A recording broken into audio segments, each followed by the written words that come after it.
I'm so glad you were born safely. Having been discharged from the hospital safely, I couldn't help but mutter to myself in relief.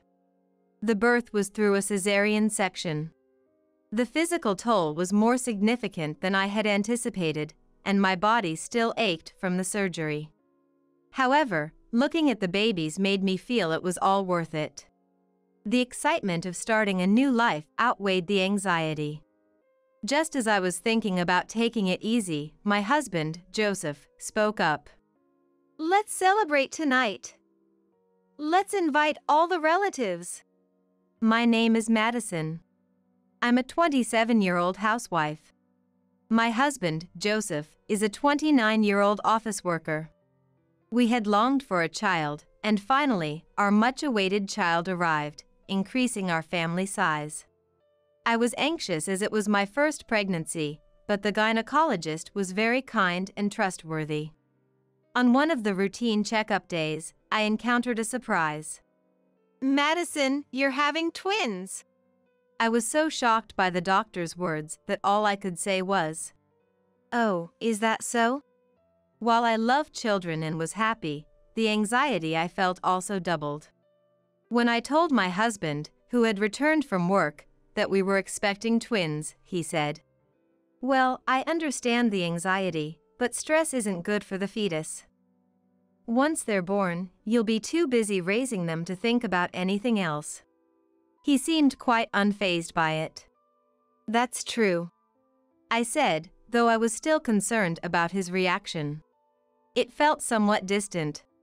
But if I let myself be crushed by anxiety now, it would affect the babies. I resolved to do what I could for the babies. Encouraged by my husband's words. As the checkups became more frequent, the doctor would say, "Please come in immediately if you have any concerns about your body."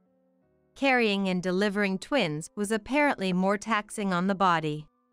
The morning sickness and abdominal tightening were severe, and I experienced discomforts I had never felt before, but I managed to get through each day with help from my husband when needed. As the due date approached, even slight movements made me breathless. It was hard to believe how much my stamina had decreased from before I was pregnant. But there was no time to worry about that. My belly grew quickly, perhaps because I was carrying twins. After discussing with my doctor, we decided on a cesarean section for the delivery. The thought of surgery was frightening, but I was relieved when it was successfully completed, and I heard the crying for the first time. Because the surgery was significant, the physical toll was substantial, and the hospital stay extended. I couldn't move around much immediately due to my condition. The doctor advised me to rest, and I followed those instructions. I had messaged my husband, wanting him to come see the twins since they were safely born. "Today, I have a drinking party with senior members of the company. So, I'm sorry, I can't make it there," was his reply. The next day and the day after. "It's a critical time, so there are many drinking parties. Sorry," he messaged, and ultimately, my husband spent the days following the birth indulging in drinking parties while I was hospitalized. At first, I was concerned about his diet and health, but gradually, my dissatisfaction grew. "What's with that? What's with your company? Our children were just born, you know?" I had the urge to retort that to my husband. In those moments, looking at the children I had given birth to soothed me and helped me remain calm. Before being admitted, despite his complaints, my husband had taken over the tasks I couldn't do. Now, knowing he's working hard for our family, I resolved to do my best with the housework and childcare. Preparing for discharge, I asked the doctor about parenting and shared my anxieties with my parents. Before I knew it, the day of my discharge arrived. I expressed my gratitude to everyone involved during my hospital stay and left the hospital. My husband was there on the day of my discharge. "I'm so glad you were born safely," I muttered to myself, relieved. Stepping outside, Breathing in the fresh air made me feel refreshed. Despite the pain from the cesarean section, seeing the twins made me glad I went through with it. I was excited yet anxious about starting a new life. After being discharged safely, the doctor advised me to continue taking it easy. I planned to gradually get accustomed to being active again. As I was thinking this, "Tonight's a celebration," my husband said with a smile. I realized that today was the first day our family of 4 would all be together. Reflecting on how my husband had thought of doing something special for this day while I was in the hospital made me happy. I felt silly for assuming he would just be indulging in drinking parties and not giving it any thought. I told my husband, I'm so happy you're celebrating. Thank you so much, especially with how busy you are every day. I expressed my gratitude. Upon arriving home, the place was a mess, but I was too tired to care. I soon fell asleep. Suddenly, "There's no time to laze around. "It's a celebration party, so could you please put on some makeup and dress up a bit? I've invited all the relatives, so hurry and get ready. I've even booked a large venue," said my husband, raising his voice. I was shocked by his words, having assumed we would celebrate quietly at home with just the 4 of us. And I hadn't been informed about hosting a large party, leaving me unable to comprehend the situation. Just discharged and still feeling weak, I worried about the baby's well-being in a large crowd. What do you mean by gathering all the relatives? Are you throwing a big party for our baby's birth celebration? I'm sorry, but we can't bring them. It's too risky with a large group for the baby's low immunity. I would have gone myself out of obligation, but I didn't want to expose our children to any danger. After much thought, "Can we postpone it? I'm not fully recovered, and if it's not possible to delay, could you go by yourself?" I firmly said. Then, my husband retorted, After such a long hospital stay, you're still not recovered? What's the point if the mother of the children doesn't attend the party? You should be back to normal after giving birth, right? "Everyone's waiting, so hurry up." He left ahead, leaving me at a loss for words. Left alone bewildered, I stared at my reflection in the mirror. I let out a sigh. I reached for my makeup, pondering if I should go, but couldn't bring myself to proceed. Despite wondering if there was a safe way to bring the twins, I knew there wasn't. Feeling unwell, I thought of contacting Mary, my mother-in-law, hoping she would understand my situation as a woman who has gone through childbirth. I reached for my cell phone. At that moment, a phone call from Mary came. Is it a phone call urging me to hurry to the party? I panicked, but decided to answer with courage. "Hello?" I said, and Mary, sounding a bit rushed, Hello? Madison? I just wanted to check on something. Is now a good time? she asked. After I assured her it was okay. First off, congratulations on your discharge. How are you feeling? I heard from Joseph that you're hosting a baby's debut party right after being discharged today. Is that true? Mary said, seizing the opportunity. About that, I was just suddenly informed by Joseph a while ago. I've had a cesarean section, and the wound is still hurting. Plus, I don't think it's good for the twins to be in a place with many people, so I'm not in a condition to attend. I explained. Mary responded, That's understandable. A party on the day of your discharge is unthinkable. He had me believing you were okay with it, which surprised me. I'll give that foolish son of mine a call and explain from scratch about childbirth and postpartum. Please, rest at home. Relieved, I couldn't help but say, That's great, and slumped down where I was. However, a few minutes later, my husband called. as soon as I answered. Hey. Did you complain about me to Mom? I got an earful from her. Look, childbirth is over, so anything you say now just sounds like excuses. And about the baby's immunity you were worried about, it's not like we're going to a crowded shopping mall. It's just family, so it should be fine. Women always overreact. You're a mom now, so you need to get your act together, he said, realizing my husband doesn't listen to women. I hung up the phone, dumbfounded. Shortly after, the doorbell rang. Thinking my husband had returned, impatient for me, I went to check and found Mary, infuriated, standing there. Madison, I'm sorry for the trouble Joseph has caused you, she said, offering me a gift. I know it might be too much, but I thought this might be a tough time for you, so I came to help. Mary asked if she could come in. Honestly, it's a bit of a mess, but I really appreciate it, I replied, letting her in. Joseph never listens to me, so I'm thinking of calling Dad later too, Mary said. Curious about what Joseph would say in front of David, my father-in-law, I asked to listen in on that call. Mary continued. I've already called the relatives. They said it's okay to just pass some small gifts at your home. It had been a while since I'd seen the relatives. I felt bad but was glad they were willing to come over, as I had been looking forward to seeing them under normal circumstances. Thank you so much. I expressed my gratitude to Mary, and just as I was about to get up to clean, she quickly intervened. Madison, you've just had surgery.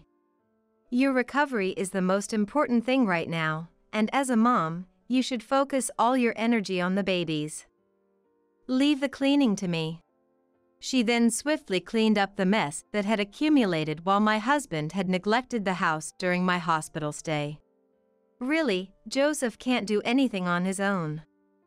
Madison, thank you always for everything. Her words offered me great comfort. Thanks to her, I could focus on my babies, finding time to sleep between feedings. Once the cleaning was done and things had settled, David and the relatives arrived. They had been invited by my husband but rushed over after Mary called them to explain the situation and scold my husband. It's been a while.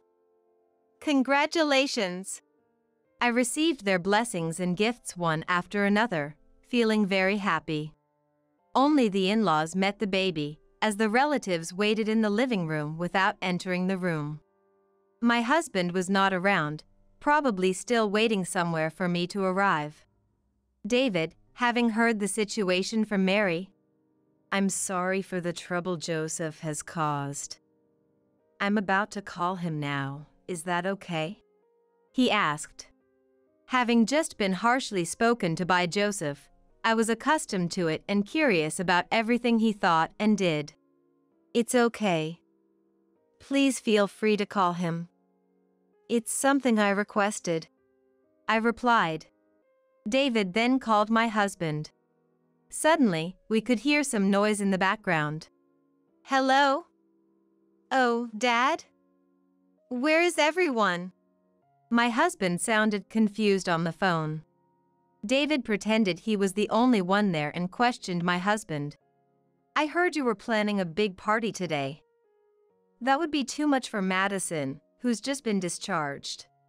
Why would you plan something so reckless? As David spoke. Recently, I've been going out drinking and having fun with colleagues, discovering the joy of parties. While Madison was in the hospital, I could do as I pleased, but with the children born, that's not possible anymore. So, I thought we'd have Madison prepare everything and have fun today. Dad, you must have thought the same before your kids were born, right? Everyone present grimaced at my husband's nonchalant response, lumping all men together in his justification. David, holding back his anger. It's too much for Madison right now, so the party's off. But we've gathered the relatives at your house. They'll be here soon, so come back quickly. He tried to keep his composure as he spoke. It seemed like David restrained his anger, as it might deter my husband from returning if he said everyone is waiting angrily. My husband replied, Eh? Really? Okay, I'm at the arcade with colleagues. I'll head back once we're at a good stopping point. With a seemingly cheerful tone, my husband said those words, perhaps thinking that men would sympathize with each other no matter what. The phone conversation had shed light on many aspects of my husband, and I felt a sense of despair as we were about to start parenting. David asserted, I will never forgive Joseph for this. Madison, I'm sorry for imposing during such a tough time at your home. I'm going to set that fool straight today. Please give us a chance. The relatives also showed their support. Madison, we're on your side. If there's anything troubling you, please let us know. Their warm words almost brought me to tears. Upon his return, my husband greeted the gathered visitors. Thank you all for coming. Please, make yourselves at home. He entered the room formally, glanced around the living room, and seeing me in the bedroom. Hey, Madison, at least offer some coffee to my parents. He whispered angrily. In-laws were furious upon hearing this. Mary said, I told Madison to focus on taking care of the children. Don't bother her. Since you're the one who wanted this party, why don't you handle the preparations? Defending me. David also scolded. Joseph, enough is enough. Move yourself before you speak. How can you leave everything to Madison right after childbirth? What kind of nerve do you have? I retorted. You plan a party on your own, but leave the preparation to me while you leisurely hang out at an arcade? Don't make me laugh. Seems like you had quite the fun roaming around while I was hospitalized. My husband's face turning red. You eavesdropped on the conversation with Dad? You're the lowest. He avoided apologizing or addressing his actions. Then, a male relative with children courageously confronted my husband. How can you treat Madison like she's invisible? I heard from Mom that a cesarean section is extremely tough. My wife went through it too, and just looking at the wound makes you realize the pain. You think it's all over once the baby is born, don't you? She had surgery on her abdomen, he said. In fact, among the relatives, there were families with many children and those who had experienced cesarean sections. Look, perhaps you never visited Madison in the hospital, that's why you can say such things. Just one look at the wound, and you'll understand the ordeal of childbirth and why she can't strain herself. A mother among them persuaded. Some relatives were furious. Being scolded by so many made my husband start to understand that the women weren't exaggerating. For the first time, he appeared so diminished and small. With the strong support of in-laws and relatives, I felt fearless. After everyone left, I was wrong earlier.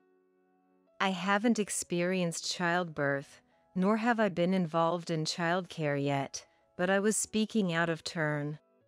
Hearing from the relative who's already a dad made me realize my immaturity. I'm truly sorry. My husband hastily apologized. However, his apology seemed calculated, as if performing in public would gain forgiveness. I hoped his apology wouldn't just be words, but followed by actions. The in-laws felt the same and visited only when my husband was around, helping clean if I hadn't managed to, which was a great help. They declared to let my husband take charge of the baby care as much as possible, supporting him in the process. I'm sorry for everything. Thank you so much. I expressed my gratitude. It's okay. Please make sure to rest well. It would be terrible if you overdid it and something happened. And Mary reassured me. My husband declared, All right, I'm going to be more involved in parenting. I'll become a cool dad like the celebrities on TV. Getting all excited. Then, David immediately retorted. What you should aim for is to be a good husband and a good dad. Instead of trying to emulate what's on TV, pay attention to Madison and the twins right in front of you and act accordingly. His words made me burst into laughter. Even with the support of the in-laws, my husband realized how hard it was to take care of newborn twins, even for a short while. It's exhausting. My body aches, and I'm always on edge. Yet, he made an effort. He began to appreciate how hard I worked during the day, expressing his gratitude daily. Though still a bit clumsy, he has become capable of managing the household chores on his own. I cannot thank the in-laws enough for making my husband aware. As a result, we have become a couple that respects each other and continues to maintain a good relationship with the in-laws. As our children grew, I know new challenges and worries will arise, but I look forward to overcoming them together. You're only useful for giving birth to an heir. Karen, my mother-in-law, said as she hugged my son tightly and nuzzled his cheek. The same mother-in-law who was so kind before I had a child, now glared at me with an expression I'd never seen before. The realization hit me hard as she continued to berate me nonstop. This was her true nature. Speechless, I watched as Karen laughed. I'll make sure to raise this child as a proper heir. My name is Abigail. I'm 28 years old, and I've been married to Christopher for 4 years now. We met in college and got married after graduating. His hometown is a plane ride away from my hometown. I had planned to attend a nearby university and work in my hometown, but those plans changed completely. Christopher, a year older than me, received a job offer in his hometown and moved back right after graduation. We ended up in a long-distance relationship for about a year, but we were doing well. Both of us were raised by single parents and had to work part-time outside of our classes to pay for our tuition. We never really went on typical dates and were used to not seeing each other often. Once he started working, Christopher seemed to have more free time and would often check in on me. You're not a kid anymore. Take a good look at your own mom, he'd say, but he was still worried about me. Time flew by, and soon it was time for me to finish my studies and decide on a job offer. I was expected to get my childcare certification, so I hoped to work in a daycare. The job offers were from daycares in my hometown and his. Moving to his hometown meant we could get married as planned. However, my mom was living alone in my hometown. My grandmother had passed away just before I went to college, leaving her feeling lonely. I had decided to return home after graduation, but started to waver after dating Christopher. Neither my mom nor Christopher pressured me. I often talked to my mom about Christopher over the phone, so she was okay with the marriage, and Christopher, having been raised in a single-parent household as well, understood my feelings towards my mom very well. After much deliberation, I decided to marry Christopher.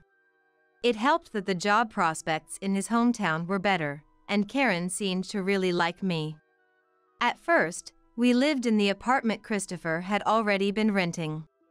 Unlike when I was a student, I made sure to contribute half of our living expenses from my own salary. As we both worked, we had a bit more financial leeway, allowing us to go on overnight trips once a month. We felt like we had truly grown up and even started thinking about having children when suddenly, our apartment was nearly destroyed in a fire.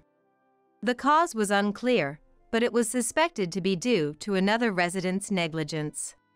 Fortunately, there were no injuries, and we weren't home at the time. However, losing all our furniture, appliances, and possessions that we had only had for a few years was a huge shock. Karen caught wind of the fire that very day and immediately rushed over in a taxi, finding us standing in shock in front of our charred apartment. She ushered us into her car and headed straight to her house, having seen the breaking news on TV. From now on, you two should just live with us at home. Come on, no need for such gloomy faces. Despite her assertiveness, her words gradually lifted our spirits. With little more than the clothes on our backs, we found everything we needed at my in-laws' house. The family once being farmers, their land and house were spacious, with more rooms than Karen could use, so she prepared one for us. Thus, a temporary living arrangement with Karen was smoothly decided, and Christopher apologized, feeling indebted.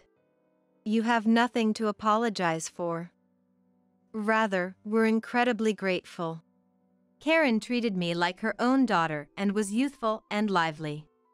She accepted our working lifestyles and took on most of the household chores.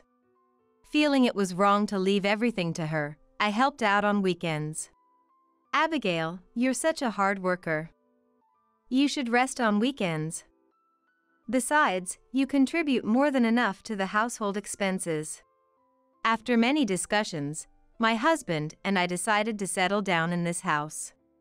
We'll contribute to the household expenses in exchange for taking care of the house, my husband prefaced before explaining our cohabitation arrangement. Karen was delighted, her eyes sparkling with joy. Leave the housework to me. It's embarrassing, but I can't earn money outside like you two anymore. Having you here makes every day fun. I'm looking forward to our future together. And so, our permanent living arrangement with Karen was decided. Thanks to Karen, I could focus on my job, and a year passed smoothly. However, I began to feel unwell. Karen noticed something was off and urged me to go to the hospital. Despite lacking clear symptoms like coughing or sneezing, I felt an unusual tiredness and nausea, so I took some time off and went to the gynecologist. There, I discovered I was pregnant. Though unexpected, the ultrasound clearly showed a new life. Returning home with trembling steps of joy, Karen greeted me with concern. Upon hearing the news of my pregnancy, Karen clapped her hands in delight and started preparing a feast. Of course, my husband was thrilled too. Seeing my husband caress my belly, Karen advised. From now on, it's going to be tougher for Abigail, so you need to step up. Watching them, I felt determined to do my best for the baby. During checkups, we learned it was a boy, and Karen, ecstatic about her first grandson, was overjoyed. Afterward, Karen became even more attentive to my well-being, closely monitoring my every move. While her concern for me was manageable, her behavior towards my husband was a bit much. Insisting he read thick parenting books and meticulously instructing us on the changes in my body and baby's development. Having a knowledgeable partner in parenting was helpful, but with both of us working, Karen's intense approach was a bit worrying. Karen seemed to have a strong desire for a boy. Though the necessity of continuing the family business had ceased, the pressure of not ending the long-standing family name weighed heavily on her.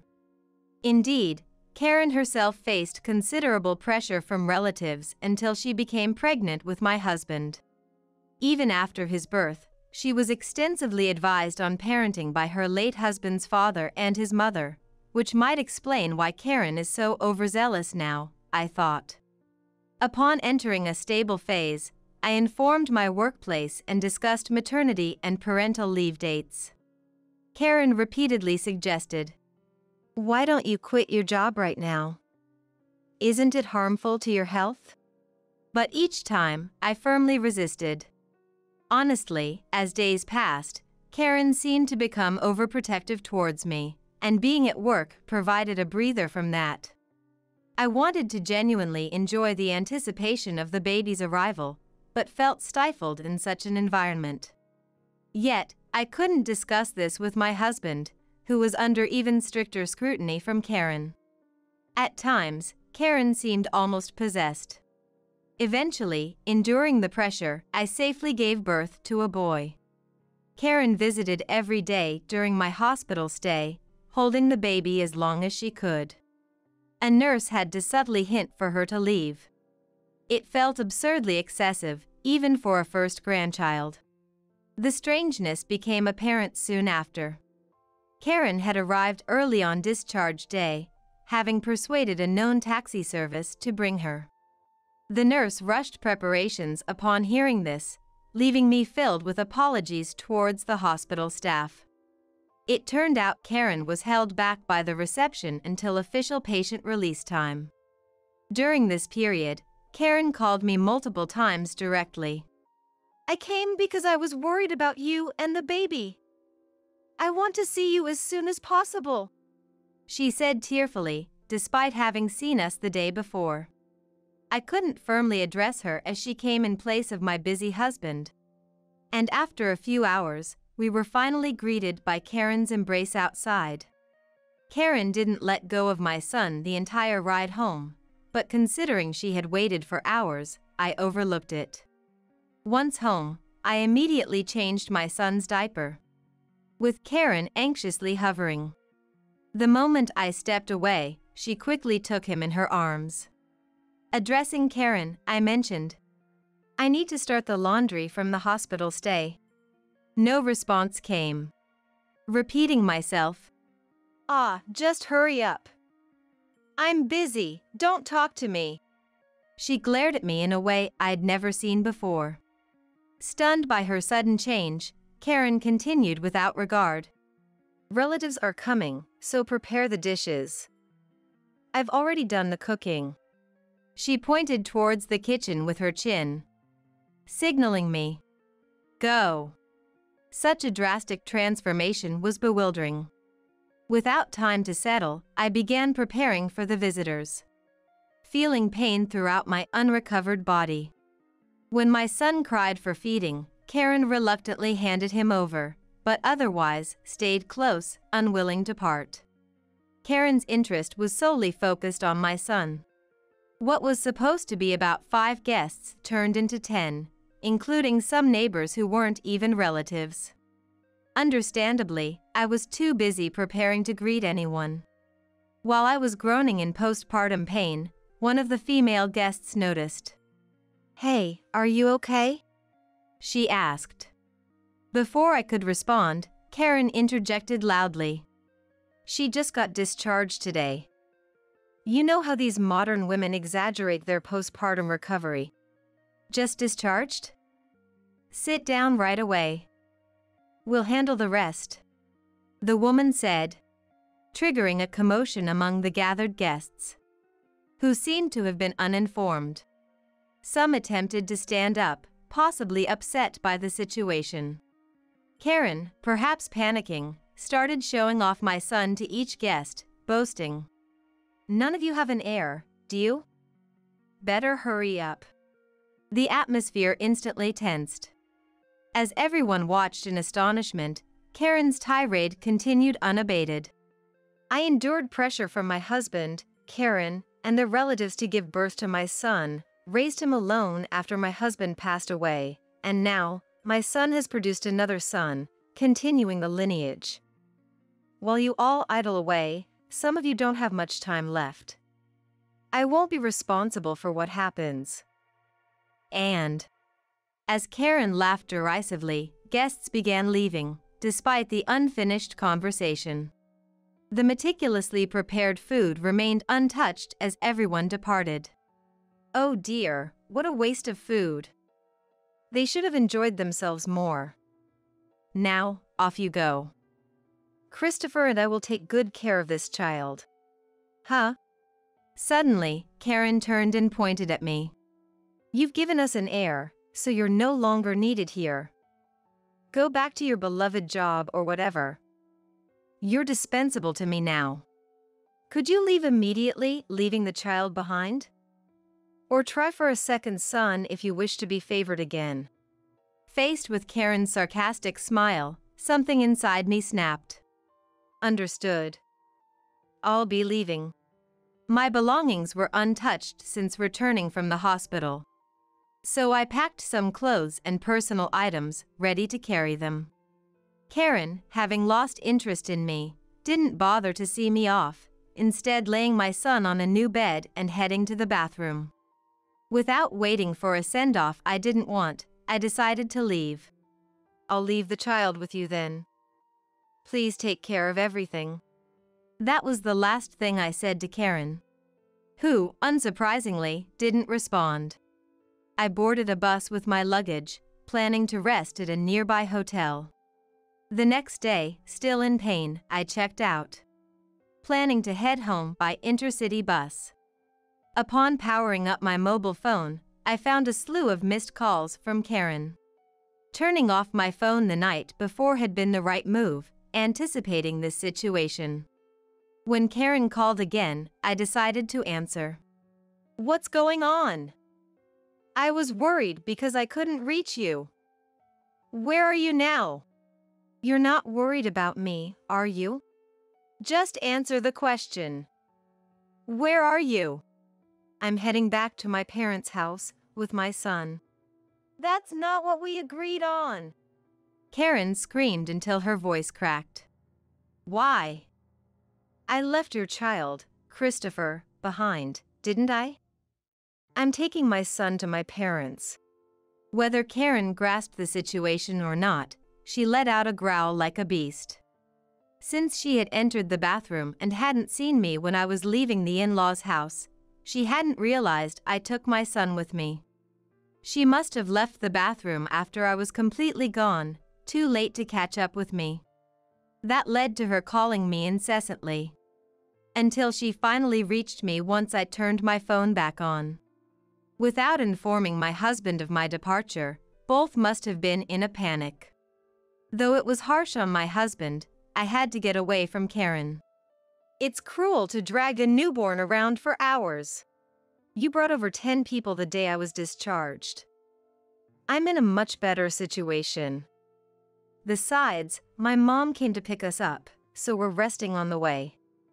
Oh, and my mom said she won't let my son see you again, so we won't be in contact anymore. Thanks for everything. Take care.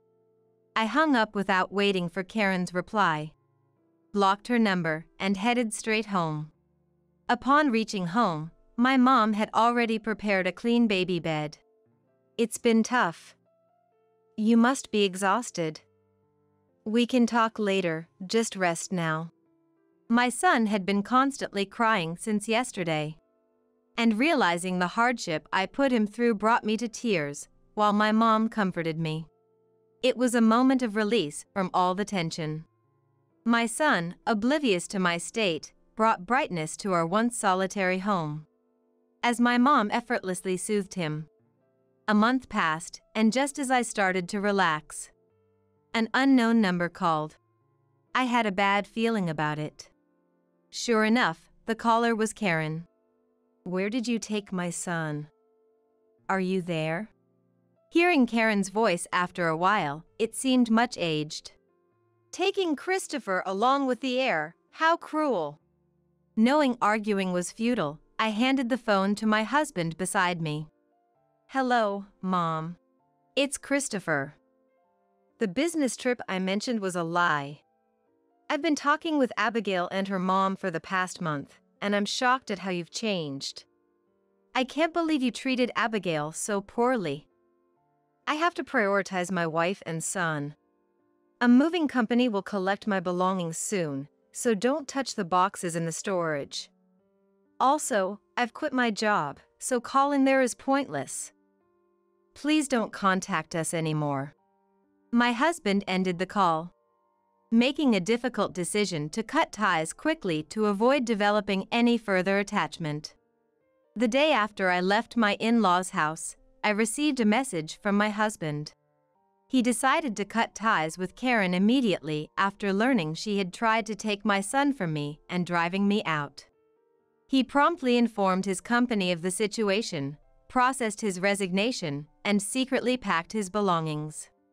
Reunited with our son who had taken refuge here, my husband cried for a long time as he held him. With my husband's help, childcare became manageable and I finally felt at ease. He has already started looking for a new job. With the skills he's developed in his previous job, he's likely to find a good position, even as a mid-career hire. We soon moved out of our house. The land cost a bit more, so my mom covered all the initial expenses for the new home. After our move, Karen, in a panic, flew to our old address, only to find the house demolished and the lot empty. Eventually, she called my husband, learning about our relocation. My husband then blocked Karen's number, cutting off her last means of contact with us. Messages from a cousin my husband has always been close to occasionally reach him. According to these messages, Karen has become the neighborhood's laughingstock, a lonely old woman who lost her grandson, son, and daughter-in-law. Especially among those gathered on the day I was discharged, who Karen had always boasted to about giving birth to Christopher, now ridicule her. The neighbors have teamed up to spread bad words about Karen, who, unable to bear the situation, sold her house and disappeared. The hoarseness in her voice when she last called might have been due to the treatment she was already receiving. What goes around comes around, indeed. I hope Karen lives her remaining years with dignity, remembering this lesson. As for us, we are constantly facing new challenges every day. I can't take my eyes off our son's daily growth, and my mom seems rejuvenated by his energy. My husband's re-employment went smoothly, and he treasures the moments with our son amidst his busy schedule. Surrounded by people who cherish my son and me, I'm living a peaceful and happy life. You're definitely younger and better than Kaylee. Yay, happy! Let's date a bit longer. Exhausted from my business trip, I was greeted by such words from my husband Vince and my sister Celine. After mocking me, I started to hear their unpleasant voices. For a moment, I thought about yelling at them. Instead, I quickly regained my composure and took out my mobile phone. Then I slightly opened the bedroom door and recorded decisive evidence. They were too engrossed to notice. How dare you two belittle me like this? I won't forgive them. I've been insulted too much. No need for mercy. I sent the evidence I recorded to Carl, Celine's husband. We prepared to confront them. When they saw us, they were shocked. Kaylee? Why are you here? Right. And why are you here too, Carl? Kaylee told me. At those words, Celine glared at me. To her, I extended an envelope. Their faces turned pale upon seeing its contents. My name is Kaylee. I'm a 33-year-old working mother, raising my son Alex while working hard. I'm not blood related to my parents. My mother was infertile and adopted me from a foster home. You are such a sweet child, my dear Kaylee. Yes, we're so glad you became our daughter. I'm deeply grateful to my parents who accepted me. A year after I was adopted, my mother got pregnant with her own daughter after fertility treatments. The baby was named Celine. Since then, we've been raised as sisters, not related by blood. Kaylee, what are your plans for the future? Don't hold back for us. I actually have a university I want to attend. Then, I left my hometown for college. I didn't return after graduating, joining a company in Boston. I've been successful in my field of expertise. For about 10 years, I've worked hard every day. Kaylee, can I talk to you? One day, my boss called me in. The discussion was about recommending me for a chief position. I joyfully accepted and returned to my desk. You seem happy, what's up? Then, my husband Vince spoke to me. He was younger than me, and I was his mentor at one point. After the mentoring period, he actively pursued me. Actually, it was love at first sight. Will you date me? Overwhelmed by his enthusiasm, I agreed to date him. Eventually, we married when I got pregnant. We then had our lovely son, Alex. The early days were tough with work and child rearing, but Vince's support made it enjoyable. On one holiday, my family went out together. Is that Kaylee? Oh. Can it be? Celine? A young woman called out to us. At first, I didn't recognize her, but soon realized it was my stepsister Celine. Long time no see, Vince. Hi, Celine. You guys bring Alex, so it's a family outing? I'd love to join. Her words made me uncomfortable. We were shopping for our son. If she joined, she'd want to go here and there, making it hard to buy what we needed. Today is a day for the three of us to shop leisurely. So, you can't join. Why not? You're so mean. Ignoring her whims, I pushed Vince and Alex's back and started walking. Still complaining, she tried to follow, but we managed to shake her off and entered a nearby store for lunch. Oh dear, I can't believe we ran into each other here. As eating, I reminisced about the past. Our parents had loved both the adopted and biological child equally. They had cherished me more than ever. It's because Kaylee came that the baby did too. Kaylee brought us happiness. Therefore, I intended to treasure Celine too. However, my feelings didn't reach her. As she grew up, she became demanding. Kaylee always gets everything. I want what Kaylee has, too. I want what Kaylee has. I really want it. Give it to me. It started with a keychain, though it was something I bought matching with a friend. Under strong pleading and seeing our troubled parents, I gave it to her. That seemed to encourage her. After that, she kept saying everything was unfair and tried to take things from me. Luckily, our parents were on my side and scolded her, and the age gap limited what she could take. I'm being harassed by my sister. Unsatisfied with the situation, Celine targeted my friends next. She went around, saying, I'm bullied because we're not blood related. She was good at crying, and my classmates started avoiding me. Some even said terrible things or harassed me. That's impossible. Kaylee has always adored Celine. One of my friends, Dina, who bought the matching keychain, believed in me. She fought back against the classmates who harassed me and warned Celine. Don't lie. So, Celine and Dina never got along. After distancing from Celine when I went to college, life had been peaceful. But recently, she got married and started living nearby. I sighed at the unexpected encounter. Mom, are you okay? Worried, Alex spoke to me. I smiled and brushed it off. Are you really okay? You're worried about Celine, right? While resuming eating, Vince asked me. I told him about Celine, especially something I hadn't spoken about until then. I didn't know she was like that. Vince and Celine had only met a few times, at family meetings or our wedding. I also hadn't brought up Celine in conversation before. Why not vent to Dina? I don't know Celine well enough. Dina? Yes. How about next week? I'll take care of Alex in the meantime. I nodded to his suggestion and contacted Dina right away. A week later, I finally got to talk to Dina. Sorry to keep you waiting, Kaylee. No, I should be sorry for the sudden call. I heard about the encounter and rushed to investigate. When I mentioned Celine, Dina said and pulled out an investigation report. I was impressed with her skills. Dina used her observational and acting skills as a detective. Her abilities were top-notch. Impressive as always. Let's see it. I looked over the report. It detailed Celine's recent actions. Even after I left home, she continued to play the villain and did as she pleased.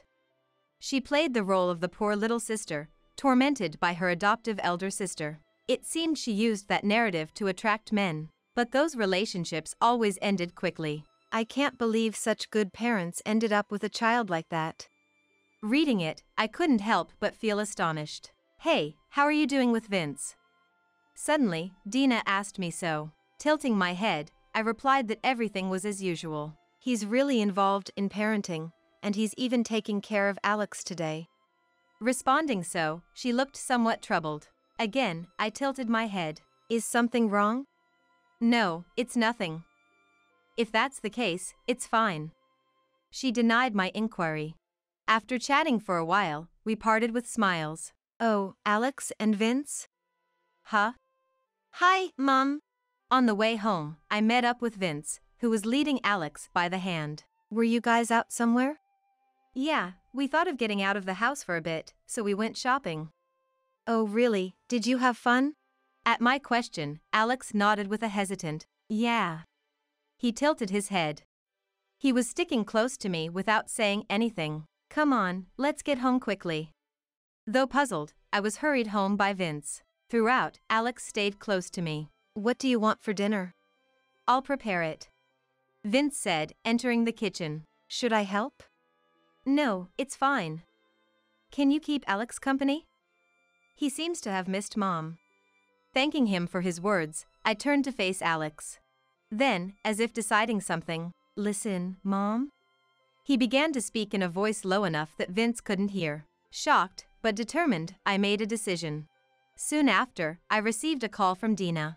Kaylee, I need to talk to you about Vince. She told me a truth, and we decided to take action. I wonder if you can go with him. It happened shortly afterward. I was asked to go on a business trip. When I consulted Vince, go ahead, he replied casually. As for Alex, can I leave him with my parents? That's fine, but I can take care of him? You come home later than me. I'm worried. Acknowledging my concern, that's true. He agreed. With Alex's consent, I left him with my parents. After explaining the situation to them, they said, leave it to us.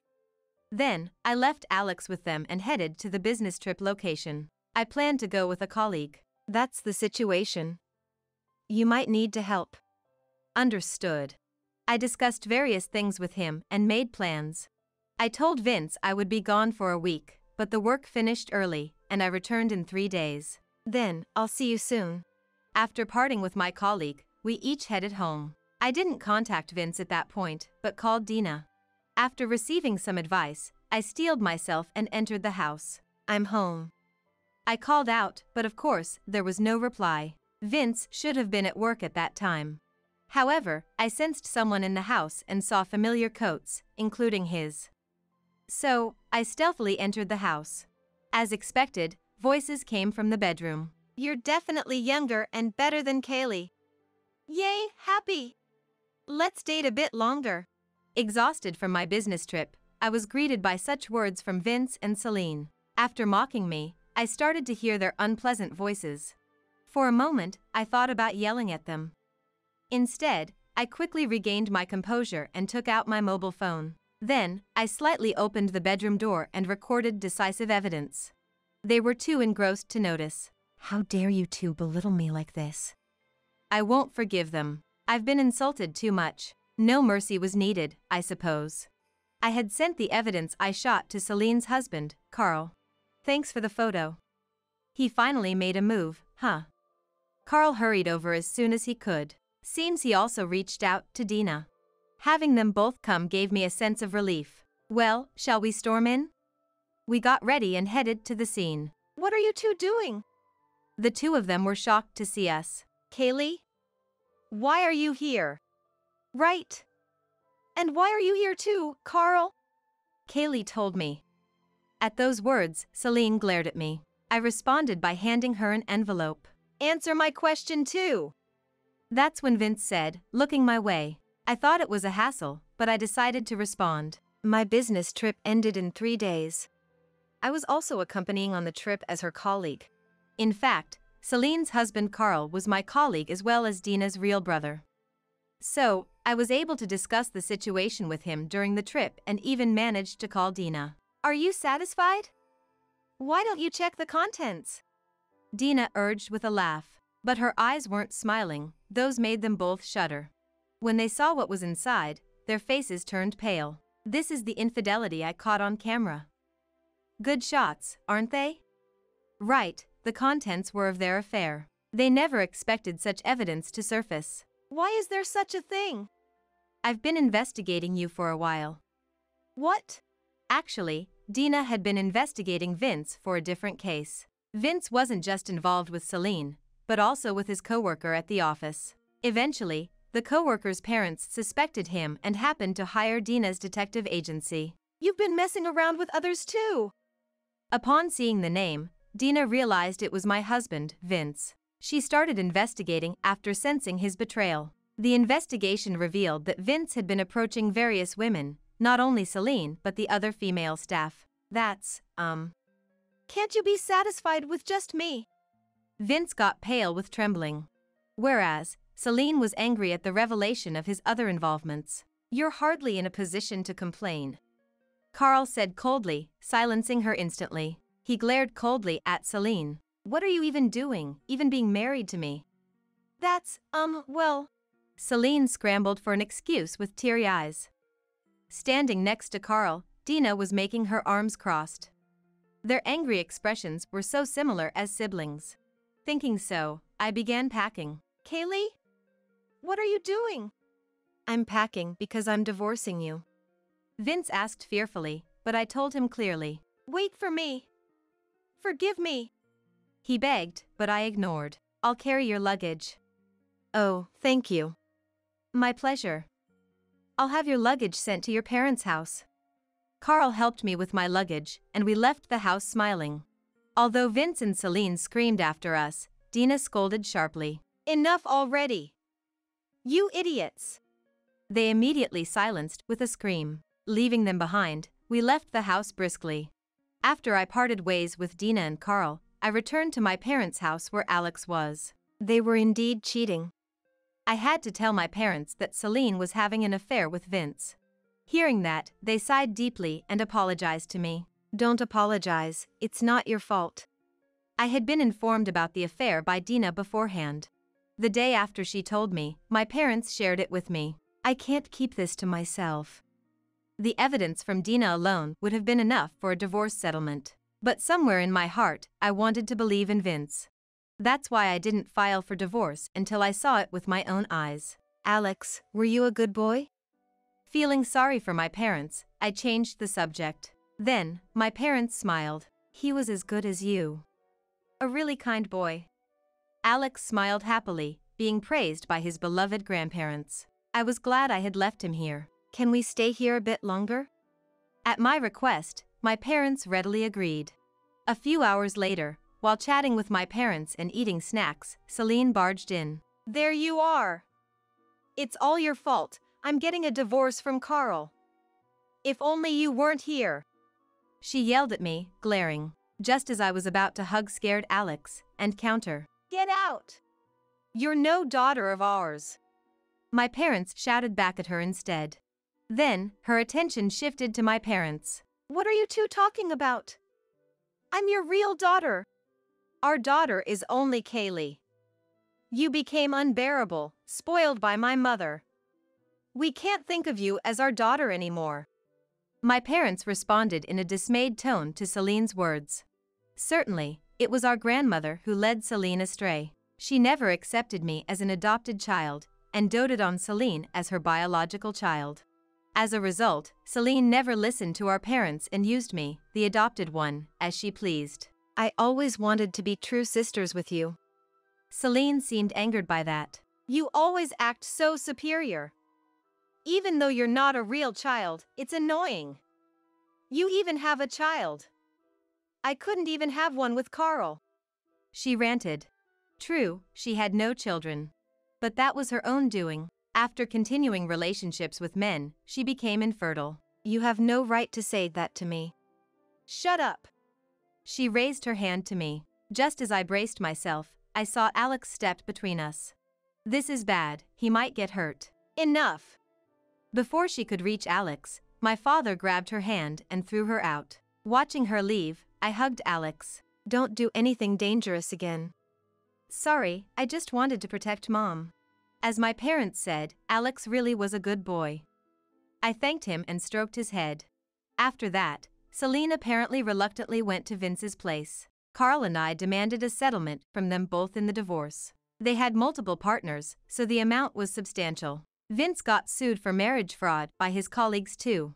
Dina updated me on their situation later. Furthermore, Vince was caught cheating during work hours. Of course, he was fired eventually. Before he was resigned, he approached me once. Please, Kaylee. Help me.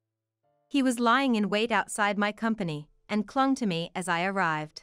Ignoring him and trying to enter the office, he kept obstructing me. If you're going to cling like that, why did you cheat? I know you approached them. No way. True, Vince was the one who approached first. That day, after I went to bed, he found Celine's address and visited her during a business trip. She was at home and welcomed him. Kaylee made you upset yesterday, he had said, and they apparently started their affair. You confronted Celine for me, Dina. After we each returned home, I told Dina about Celine's visit.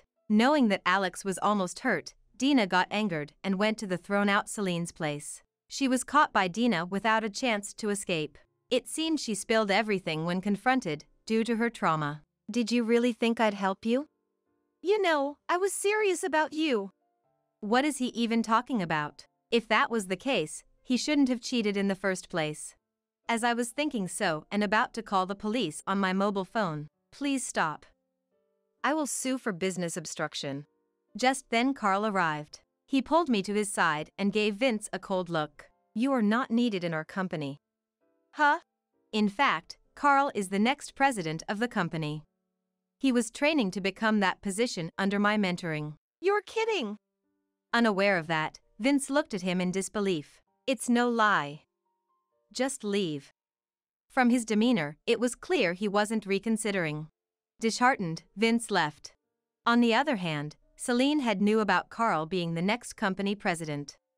Moreover, she was genuinely in love with him. Getting divorced was really hard. Carl said that, and I patted him on the shoulder. He smiled at me, looking a bit troubled. Then later, I was called by the current president. Excuse me. Thanks for your time. A great help for Carl. And it's a pity about Vince. He began to discuss the matter, looking somewhat complex. Troubled by the recent events, Carl would be training at a subsidiary for a while. Indeed, physical distance from Celine might be better. So, I want to entrust you with the project that was planned for Carl. Of course, the promotion to chief we originally planned remains. I felt honored and accepted. Without Vince, I could still live well. My parents agreed to look after Alex as I would be busy. In fact, Vince had never looked after Alex when we were married. I was actually staying with Grandpa and Grandma. Alex was left with Vince's parents' house, and it seemed they weren't happy about it. He secretly told me that day. I vowed not to let him go through that again. Fortunately, my parents, who were not related by blood, cherished him as their own grandchild. With no more worries, I dedicated myself even more to my work. It seemed Carl successfully distanced himself from Celine. He's doing well in the subsidiary. I had a tea party with Dina when things settled down. She told me about Carl. Carl has always been hardworking. He'll be fine. Yeah, but could you visit him sometime? I'll take care of Alex. She asked, and I tilted my head. I didn't mind meeting him, but the way Dina said it, it seemed like she wanted us to meet alone. Well, you'll understand once you meet him. She smiled mischievously. I didn't understand the situation, but I decided to meet Carl. Dina was looking after Alex at a distance. Were you surprised I wanted to meet? Yes, well, I've been wondering how you were doing since then. Thanks to you. It's still new, but I'm trying my best. He spoke with a smile. I felt bad for the trouble caused by Celine, and wanted him to find happiness. Then, looking serious, he gazed at me. I like you, Kaylee. What? I was shocked by his sudden confession. Apparently, he had liked me from the beginning.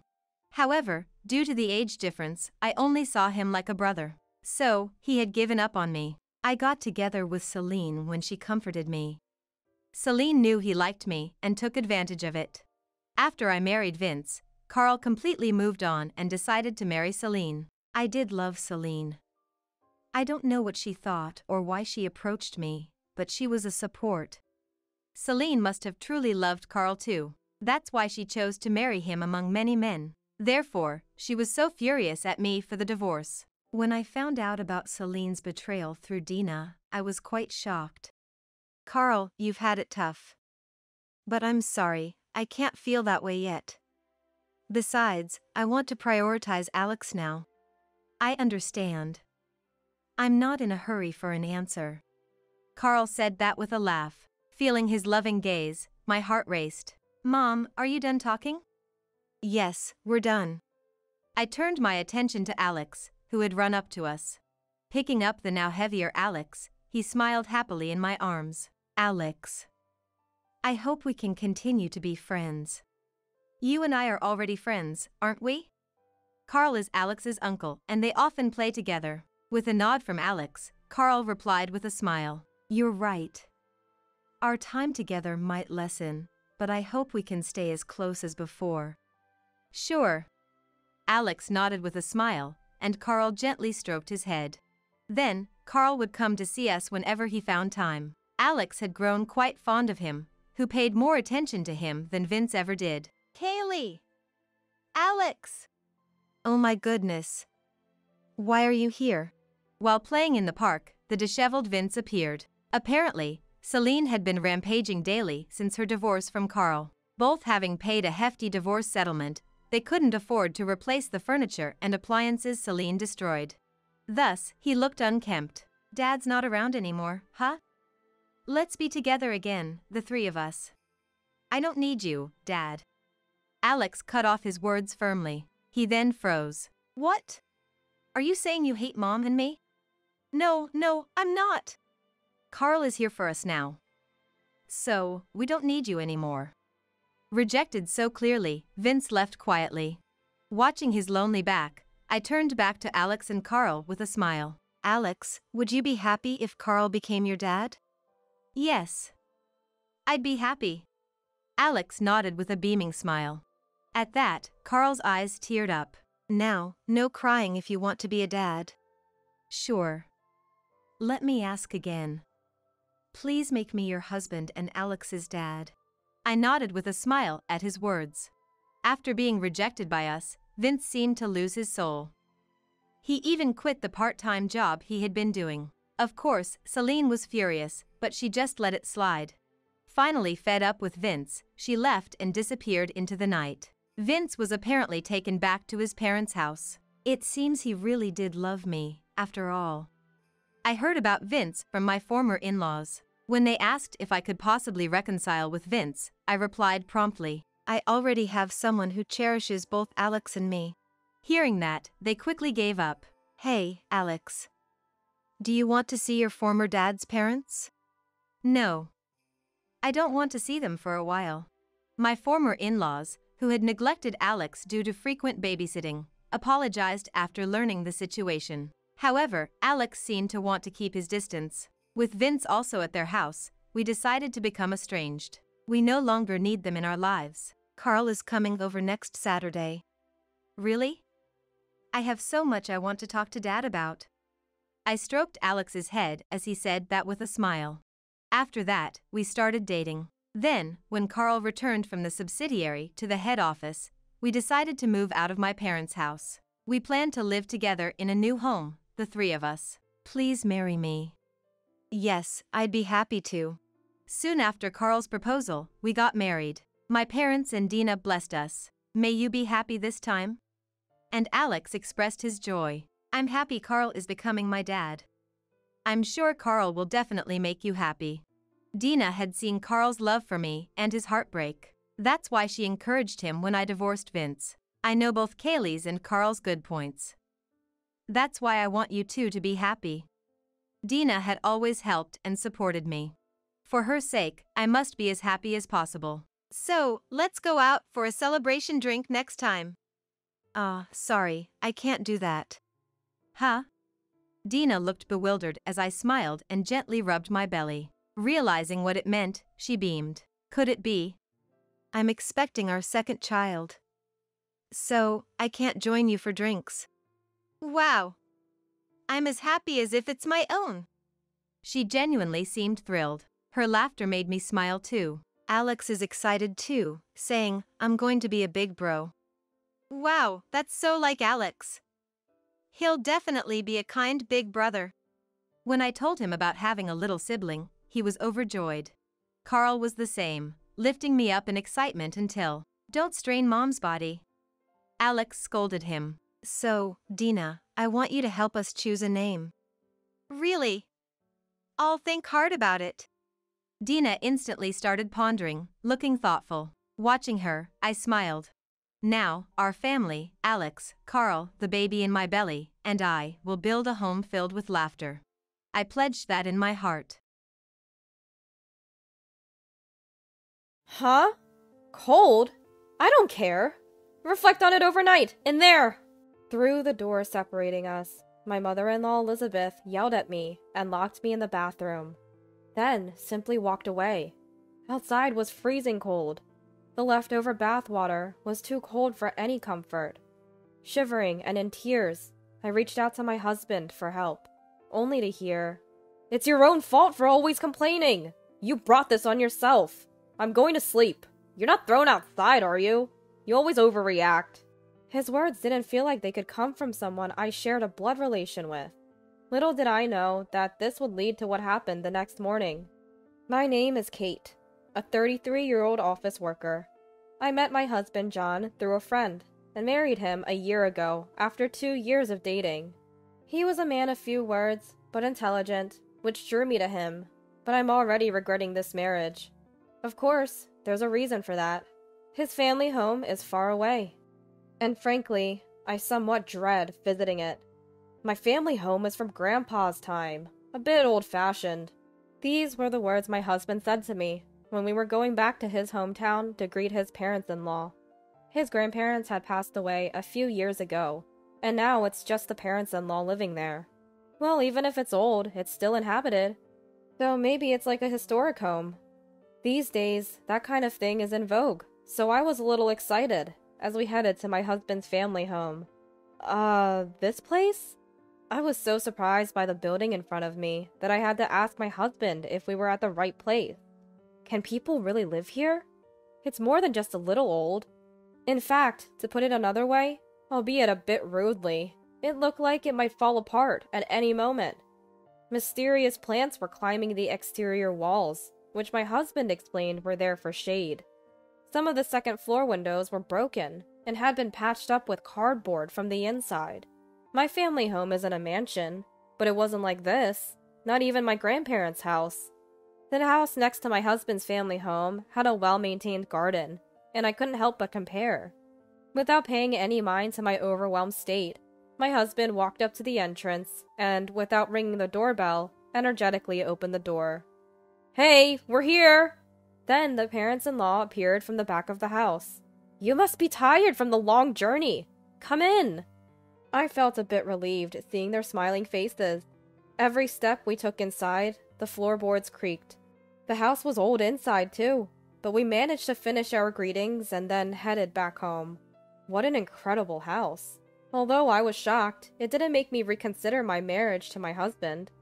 We wouldn't be visiting often, so I decided to brace myself and do my best whenever we did. Getting married often reveals unseen sides of your partner, and I learned that my husband really treasures his belongings. "Want to buy a new shirt? Look, this one's neck is all stretched out." When I pointed out his stretched out shirt, he proudly countered, No, it's still good to wear. This kind of wear adds character, like distressed jeans." One could say it's good to value things, but it bothered me when he would comment on my belongings too. I've been using my mobile phone for 3 years now. The battery's not great, and I'm thinking of getting a new one. While I was excitedly browsing catalogs, he said, "Why? It still works, right? Isn't it better to wait until it breaks? It's coming out of our household budget, and mobile phones aren't cheap." My husband complained to me, "It's too late if it breaks." But he did have a point. Mobile phones are not cheap. And after his comment, I felt hesitant to buy a new one when my husband had been using his phone for 5 years. Though I had my disagreements, our newlywed life continued peacefully. My husband John isn't picky about food and always finishes everything I cook, saying it's delicious. It was gratifying to cook for him. "Let's go to my parents' house for Thanksgiving. It's been a while, and Mom keeps nagging me to visit." I braced myself at my husband's words, but I was determined. There, I made a new discovery at my husband's family home. "You both came! It's good to see you!" The house, which I hadn't seen for months, was as usual, with its exterior vines creepily flourishing due to the summer sun. While making small talk, my father-in-law, Daniel, asked us to help weed the garden. Despite my reluctance due to the strong sunshine, I couldn't refuse and went outside. Standing there, I was sweating so much I felt like collapsing. Suddenly, I felt a gaze and saw the neighbors standing in their garden, staring at us. I said hello, but when they noticed my parents-in-law, they made a puzzled face and went inside. Elizabeth then said, "Don't bother greeting people like that, Kate. That person's not right in the head. I was startled by her loud voice. After about an hour, we finished, and the garden, previously overrun with weeds, was completely clean. You must be sweaty. Go ahead and take a bath. That's when I realized I'd never seen the bathroom in my husband's family home. I followed my husband, who had picked up a change of clothes, into what I thought was a storage shed in the garden. I quietly asked John, "What's Daniel doing with a change of clothes in there?" "It's a bath," he replied nonchalantly. "Our house has an outdoor bathroom." I was visibly shaken by his words. "Huh, a bath? I thought it was a storage shed." Later, I learned that my husband's family home originally didn't have a bathroom. They used to use a relative's nearby, but when the relative moved, they decided to add one. However, there was no space inside, so they installed it in the garden over 30 years ago. The bathhouse's walls had deteriorated due to weather exposure. I was in shock, and didn't want to enter. But I needed to wash off the sweat. I wanted to wash off my sweaty body right away. I had brought a change of clothes since Elizabeth had insisted we stay over before we came. I'll endure it. I need to wash. After debating with myself, I decided to take a bath. Surprisingly, it was clean and looked like a typical bath. Relieved, I soon realized something, and called John back. "Wait, John, where's the lock?" He casually replied, "A lock? There isn't one. It's inside our property, so it's fine." I exclaimed, "No lock here either?" There was a reason for my shock. The toilet in my husband's family home also doesn't have a lock. It was unlikely that someone would enter. But it was still unsettling in someone else's home. The most shocking was their habit of not locking the front door.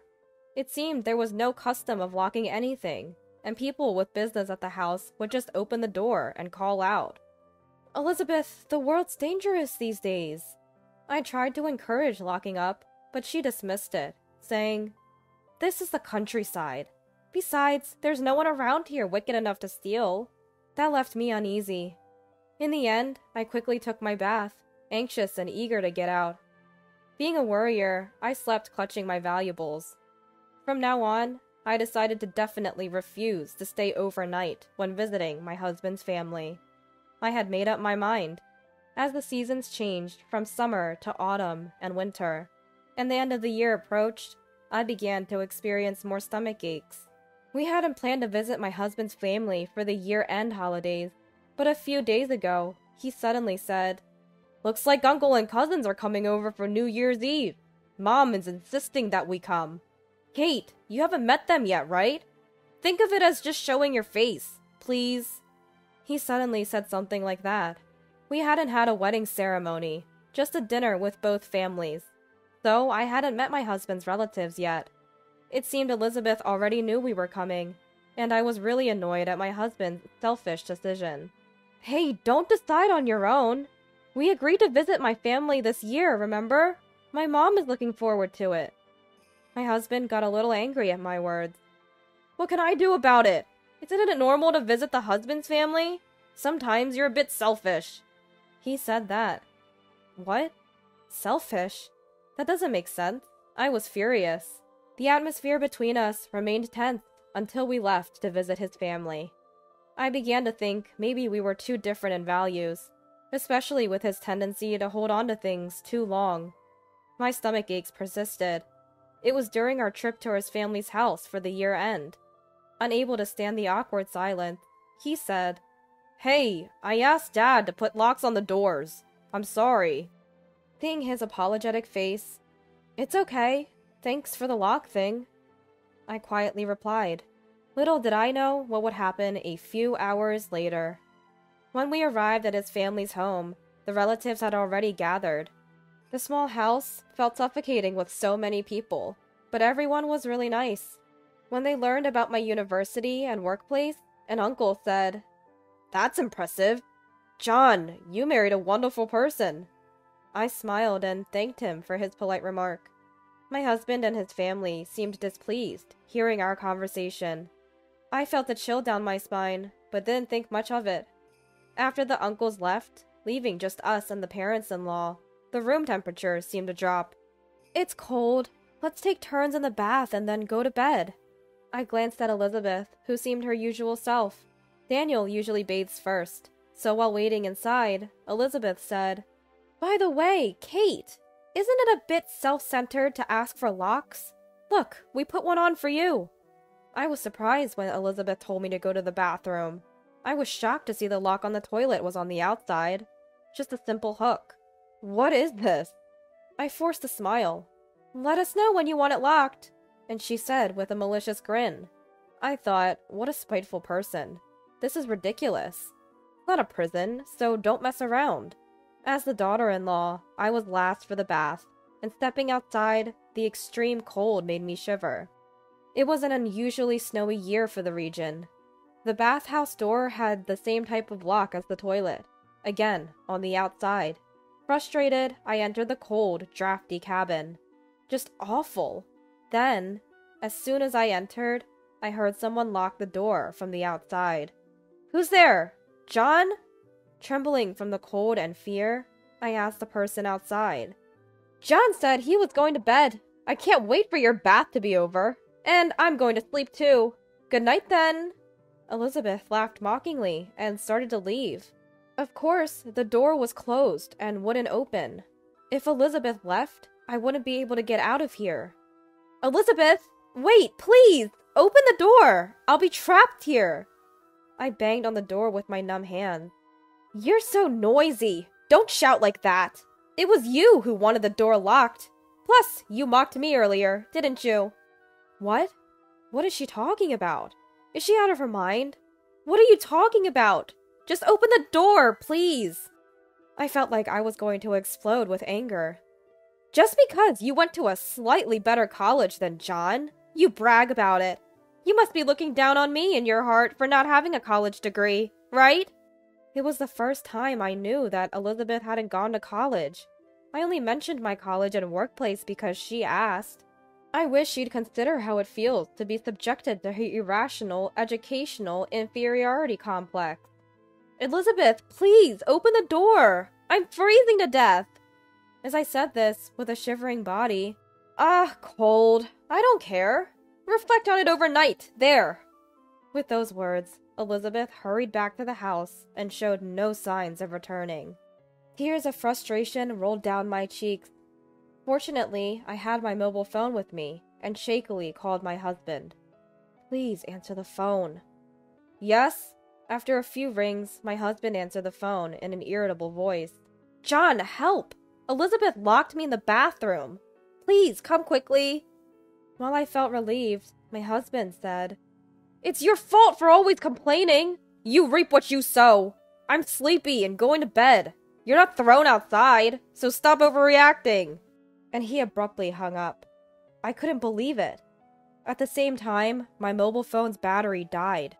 The reception was bad at my husband's family home, and the battery drained quickly, partly because I forgot to charge it last night.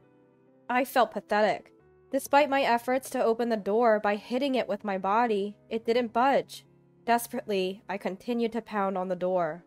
"Open up! This isn't funny! Please, open the door!" Then, from the other side of the door, "Are you okay?" My mobile phone rang the next morning. It was a call from my husband. "Yes, what do you want?" I answered coldly. Opposite to me, my husband sounded terribly panicked on the phone. "Hey, Kate, where are you? I thought for sure you were—" He yelled incoherently.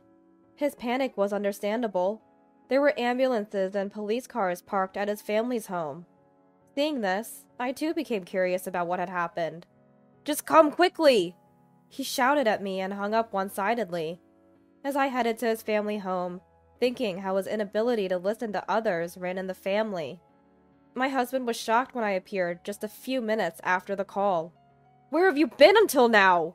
It's her! She's the one who locked Mom in!" While wondering what he was talking about, I saw my parents-in-law glaring at me. Elizabeth was wrapped in a blanket, shivering, perhaps from the cold. What's this situation? And what happened to this lady? One of the police officers approached me and asked, "Your family claims you locked her in. Is that true?" Apparently, Elizabeth had been locked in the bathroom all night by someone. This morning, Daniel, unaware of anything, found Elizabeth, cold, and called an ambulance in a panic. The police were also called, suspecting foul play, and the real culprit was framing me. No, that's not true. I was locked outside of the bathhouse by that person yesterday. Plus, doing something as inhumane as locking someone in is not something I would do. I said this, pointing at Elizabeth. Then, as if he had reached his limit, my husband broke down crying. It's not like that! I thought it was Kate, and I just wanted to teach her a lesson. Last night, seeing the bathroom light on, my husband assumed I had gotten out of the bathhouse on my own. He locked the door from outside as a punishment, but it was Elizabeth inside. Unaware, he quickly returned to bed and fell asleep. Elizabeth must have panicked after being locked in. But Daniel and my husband are such heavy sleepers. Once asleep, they hardly wake up. Waking up and mistakenly thinking I had locked her in, Daniel, along with the police, was panicking. He didn't realize he was the real culprit. Hearing the story, my parents-in-law, fearing their son's arrest, continued to blame me. Then, from behind me, "This young lady was at our house all night. That mean woman locked her outside and she was crying. Poor thing." An elderly couple spoke up. They had helped me yesterday. They asked me if I was okay, and then the door quietly opened. The elderly man looked at me with concern and said, "Come to our house. It's cold here. Let's make some warm drinks," inviting me to their home next to my husband's family home. I couldn't stop my tears of gratitude.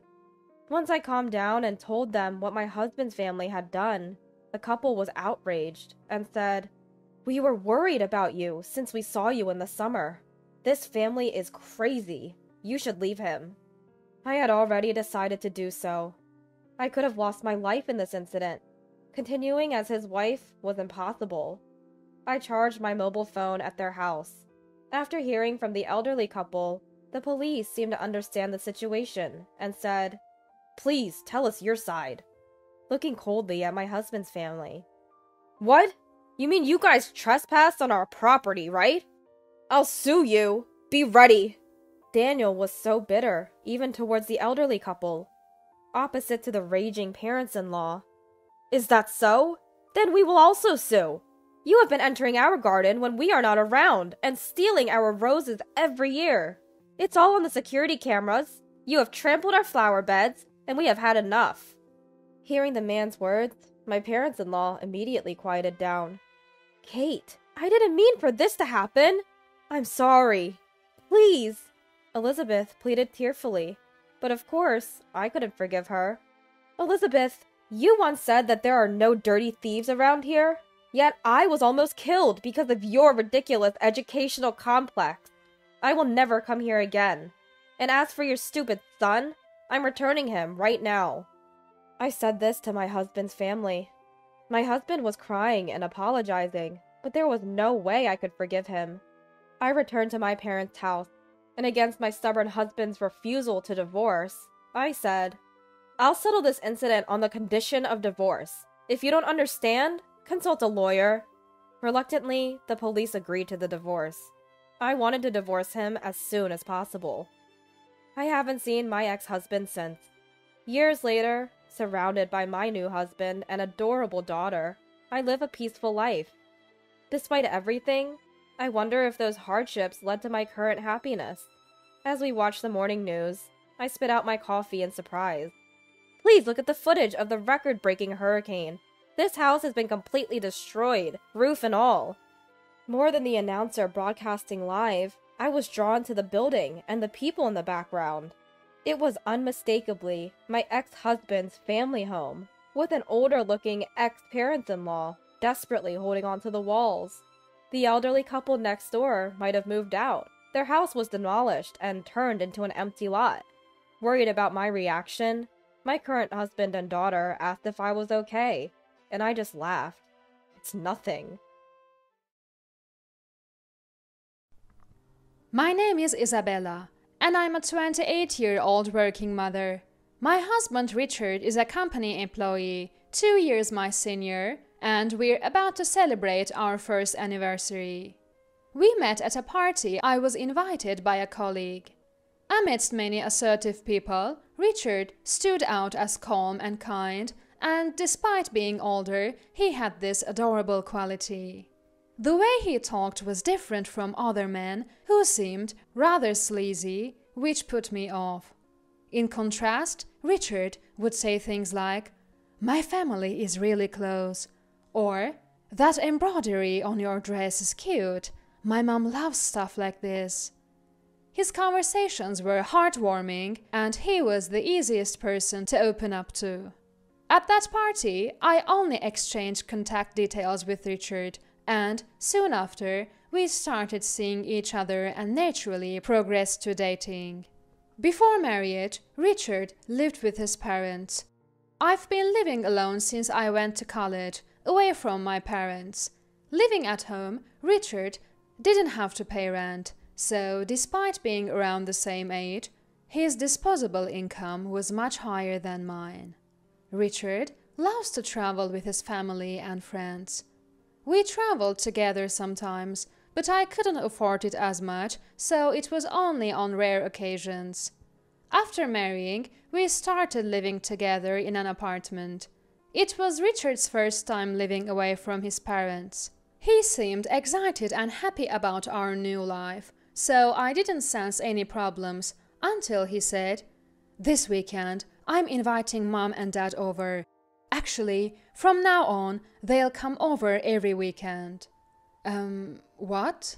Richard began inviting his parents over every weekend. Their house was just a short drive away. Occasional visits would have been fine, but frequent visits were a bit much. I thought they visited just recently. I asked casually, trying not to upset him. "Yeah, isn't it great? Their family after all." He didn't get the hint at all. Every weekend, I felt utterly helpless, dreading their visits. The issue with my in-laws coming over was the repetitive talk. "Richard is such a remarkable son. The pride of the family, ha ha ha ha." Hearing the same conversation every time was one of the challenges.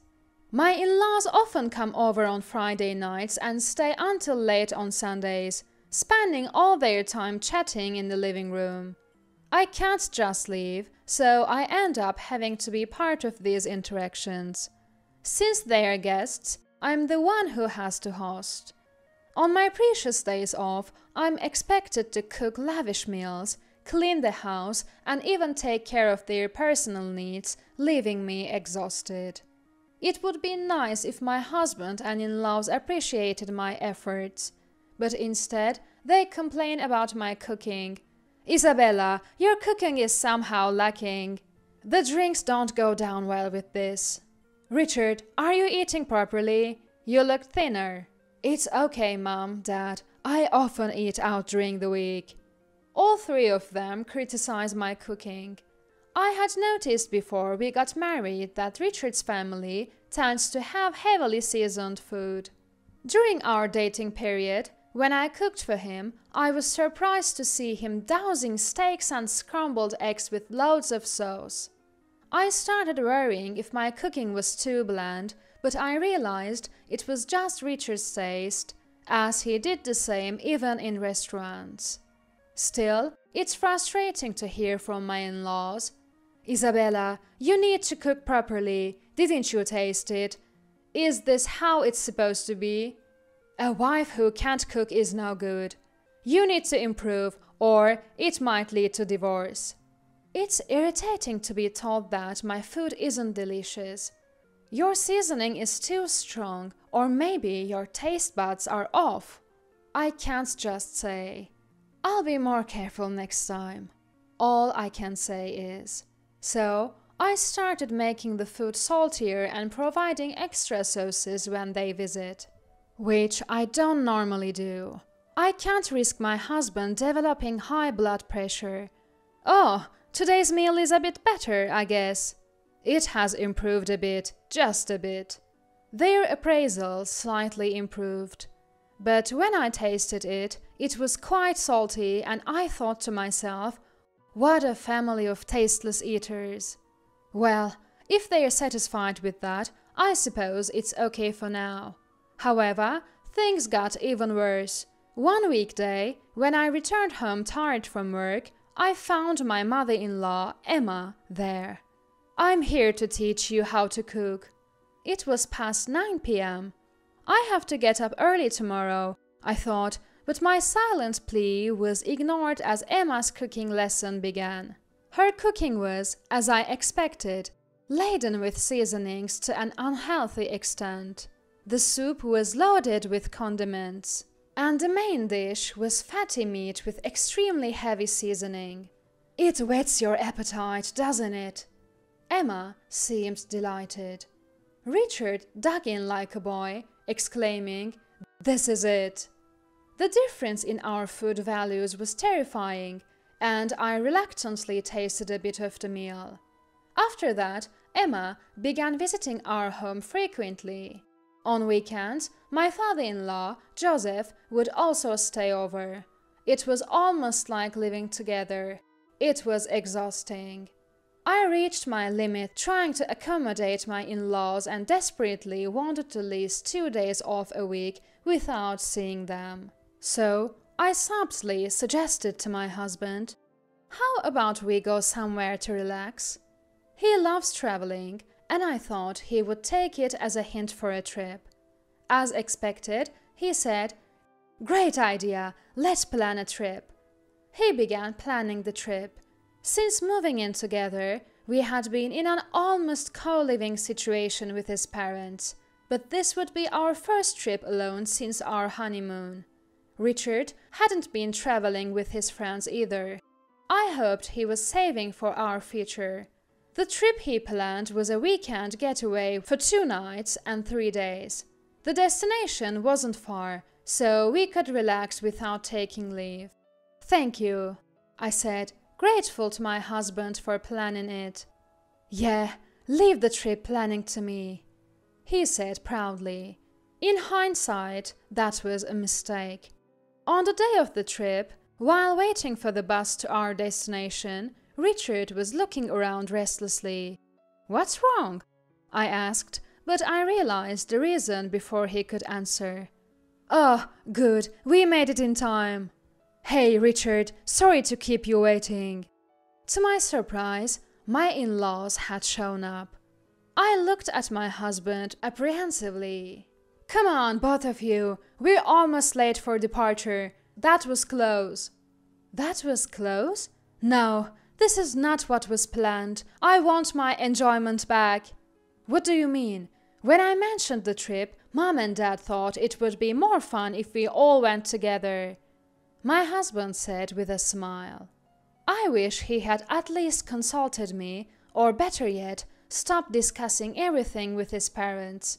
He's already 30, for goodness sake. "Come on, let's get on the bus." "Isabella, don't just stand there daydreaming." "Okay." I wished for my 3-day holiday back. Throughout the trip, the enthusiasm of my husband and in-laws was overwhelming. "Let's have lunch at that restaurant." "Let's go to that place for drinks tonight." All the places I wanted to visit were ignored. Richard kept catering to his parents, paying no attention to my preferences. The worst part was, "Wow, what a great room, Richard." It was a 4-person room. I had been looking forward to staying in a suite, but it was a different room. Unable to sleep due to their snoring, it was an utterly exhausting trip. Back at work after the trip, I let out a big sigh, and my colleague next to me looked at me in surprise. "Hey, what's wrong? You've got serious dark circles." "Really?" I checked in a hand mirror and saw severe dark circles, not just blue but almost like red blemishes. I hadn't noticed them in my rush to leave the house. Lately, I've been so tired that I haven't spent much time on makeup. I was shocked. Then my colleague whispered in my ear, "This is hard to say, but Isabella, your hair..." She pointed to a spot on my head. "What?" Afraid of what I might find, we went to the restroom together. Using the restroom mirror and my hand mirror, I checked the spot she pointed out and found a bald patch, the size of a coin. No way. I felt all my strength leave my body. A friend of mine had the same issue. Are you stressed? Doesn't your husband notice? My colleague helped arrange my hair to cover the bald spot, but I was truly shocked and didn't know what to do. Since it wasn't very busy that day, I left work early due to feeling unwell and stopped by the dermatologist before going home. I received medication, but it wasn't something that would heal quickly. The doctor said the cause wasn't clear-cut. However, I had already made up my mind. When my husband Richard came home, I brought up the subject. About the next trip we're planning. Richard seemed really excited about the last trip and was already planning the next one. He says it's just the two of us, but I'm sure his parents will end up coming again. So I tried a different approach. Can we take my parents along? If I said I didn't want to go, the trip would be cancelled, and his parents would probably end up staying at our house again. If I said I wanted to go out, his parents would join us. Yet, Richard hardly spends any time with my parents. He's only met them at the marriage introduction and the wedding. I thought this would be a good opportunity for him to understand how difficult it is to spend time with in-laws. But his next words left me speechless. No, I don't want to. It's tiring and I need to be considerate. What? He makes me put up with his parents all the time and now he says it's tiring? I was completely infuriated. Later, my husband, I, and his parents, as expected, went on another trip. What place is this, I wonder? Wasn't it expensive, Richard? Are you sure it's okay? His parents seemed excited about the new destination, which was a bit further away than usual. Well, this time Isabella planned it, so I'm not too sure. Richard replied to Joseph. Yes, I planned this trip. The accommodations, the restaurants, everything was booked by me. Isabella, it's important to have fun, but don't spend too much, okay? Yeah, a wife needs to be frugal. Upon learning that I arranged everything, his parents started implying that I was careless with money. It's okay, I got a good deal through an acquaintance. Oh, I hope it's not too old or anything. And not a place with bland food. That would ruin the trip. I'm a bit worried about Isabella's choices. Ignoring their unhelpful comments, I led the way to our accommodation. It was getting dark, perfect timing for dinner. We planned to have our meal at the hotel. Upon arriving, Richard and his parents were astonished. Is this really the place? It was a splendid upscale hotel. Yes, let's go in. I entered the lobby nonchalantly and completed the check-in. The room had a beautiful view of the sea, which would be even more apparent in the morning. I had arranged for the meals to be brought to our room. They were quite lavish courses. As the meal began, my in-laws were initially speechless. Once the hotel staff who had arranged and explained the dishes left, they started reacting in the complete opposite way. Places like this look good, but that's about it. It's expensive, but the taste might be mediocre. They began eating, complaining all the while, seemingly unable to graciously accept that I had arranged a stay at such a nice hotel. Then the comments started. Oh, this is bland. Is there any seasoning? See, it's all just for show. Maybe Isabella's arrangement wasn't such a good idea. All three, my in-laws and Richard, began complaining about the food. I found it delicious, but what could I do with three people whose taste was off? Sitting near the room's entrance, I discreetly summoned the hotel staff without them noticing. I let the staff listen to their gripes and demands for a while. This lack of taste in the food reminds me of Isabella's cooking. Did we come all this way just to eat Isabella's cooking? I was hoping for something delicious on this trip.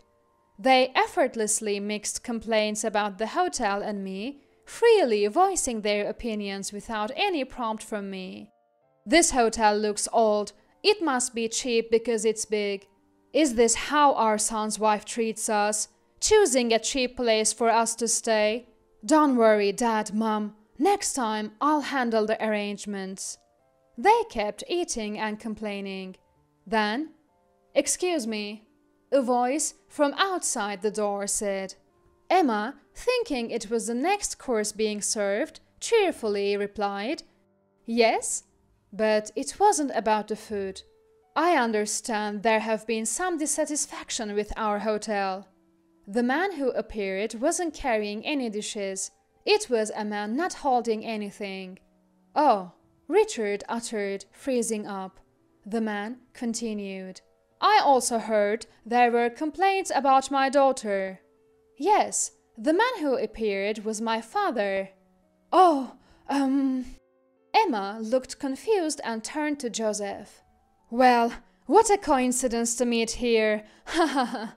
Joseph laughed nervously, but my father's expression remained stern. "If there's anything you're unsatisfied with, we can remake it or change to a different menu. May I ask what it would be?" My father calmly questioned them. The three, having pretty much finished their meals, seemed unable to respond. "No, nothing in particular," Richard replied. "Is that so? Earlier, my daughter asked me to listen to your requests, as you are important guests. So I was waiting outside. I apologize if our hotel's cuisine, which is relatively lightly seasoned, did not meet your preferences." When the three realized that my father had heard everything, their expressions changed to shock. "It's a joke. The food was actually very delicious. Just kidding around, you know. Ha ha ha." Seeing Richard's forced laughter, my father said, "There's no need to strain yourself." Richard's face froze at this. I had called my father to discuss the stress caused by my in-laws, leading to my alopecia, and the lack of support from Richard. It was the first time I consulted him about my husband. My mother passed away early, and I didn't want to worry my father too much. Hearing my story, my father was furious. "I'm coming over right now." He was determined to travel despite the distance from our house to his. I told him about Richard's travel plans and the likelihood of the in-laws joining, so we devised this plan together. My father is a retired manager of a prestigious hotel and still has influence there. As a child, I was often left at this hotel. Because of his late working hours and my kindergarten schedule, the hotel was my caretaker. I was doted on by the staff, helped with cleaning, learned cooking, and enjoyed delicious meals. So, my cooking skills are honed by this hotel. And I'm confident they are not as bad as my husband and in-laws complain.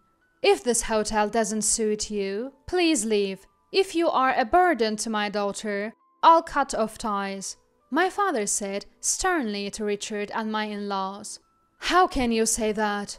Tell a guest to leave?"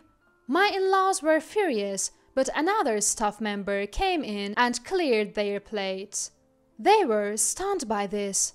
"Please leave," my father urged them, and they reluctantly exited the hotel. "Is this a joke? We'll get our money back, right?" They complained, but the money won't be refunded, as I was the one who paid. Watching my in-laws leave, the hotel employees looked at them with disdain.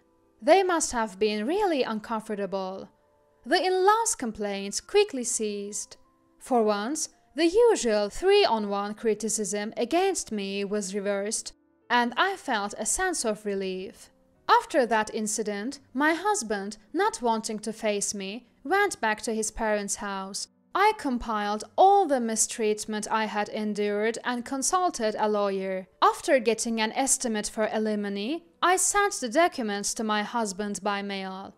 Startled, he hurried back home, pleading with a near tearful face, "Divorce and alimony? That's too harsh." But when I asked, "Do you have a solution then?" he stuttered, unable to answer. It was clear he would never prioritize me over his parents. "If you want to fight this thoroughly, I can call my lawyer," I warned. He quickly agreed to the divorce. My ex-husband returned to his parents' house, but it turned out he didn't have much money. I had thought his frequent travels before marriage meant he was well off, maybe saving money by living at home, but he was just a spendthrift. Living at home, he managed even if he spent his whole salary. After marriage, when we started sharing rent, his inability to afford travels became apparent. Now, with the alimony on top, travel seems out of reach for a while. Neither my ex-husband nor his parents are likely to travel anytime soon. The hotel my father chased them from is a very famous one, well known for its cuisine, and often featured in the media, which my ex-in-laws were unaware of. The inn of my ex-daughter-in-law's father is terrible. The food is awful. And so on, they kept saying at family gatherings, apparently embarrassing themselves. "Isn't that the wonderful hotel? Oh, your family, right? Tasteless, aren't they? How's your blood pressure? Better be careful," they were told. I heard this from a close relative. Though I divorced in my 20s, my alopecia has healed, and I'm living happily and healthily. I cook and eat what I like, feeling much better physically. This year taught me that forcing myself to adapt is harmful. While it's natural not to share all values, I've learned to avoid marrying someone imposing and overbearing again. My life might have been tougher than the average person's. I didn't have a dad. It was just my single mom who raised me all by herself. We were estranged from our relatives, so Mom was all alone in her efforts, and she managed to send me to college. But years of hardship took their toll, and she passed away due to illness around the same time I graduated. After that, I had no family left, but I landed a job at a regular company and met my wonderful husband, Tony.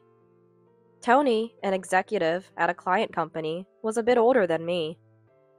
Having grown up without a dad, Tony was a reassuring and reliable figure for me. One day, I forgot some important documents at the client's office. Realizing this, I decided to rush back there without telling my boss, intending to retrieve them. But I didn't have a pass to enter the client's building.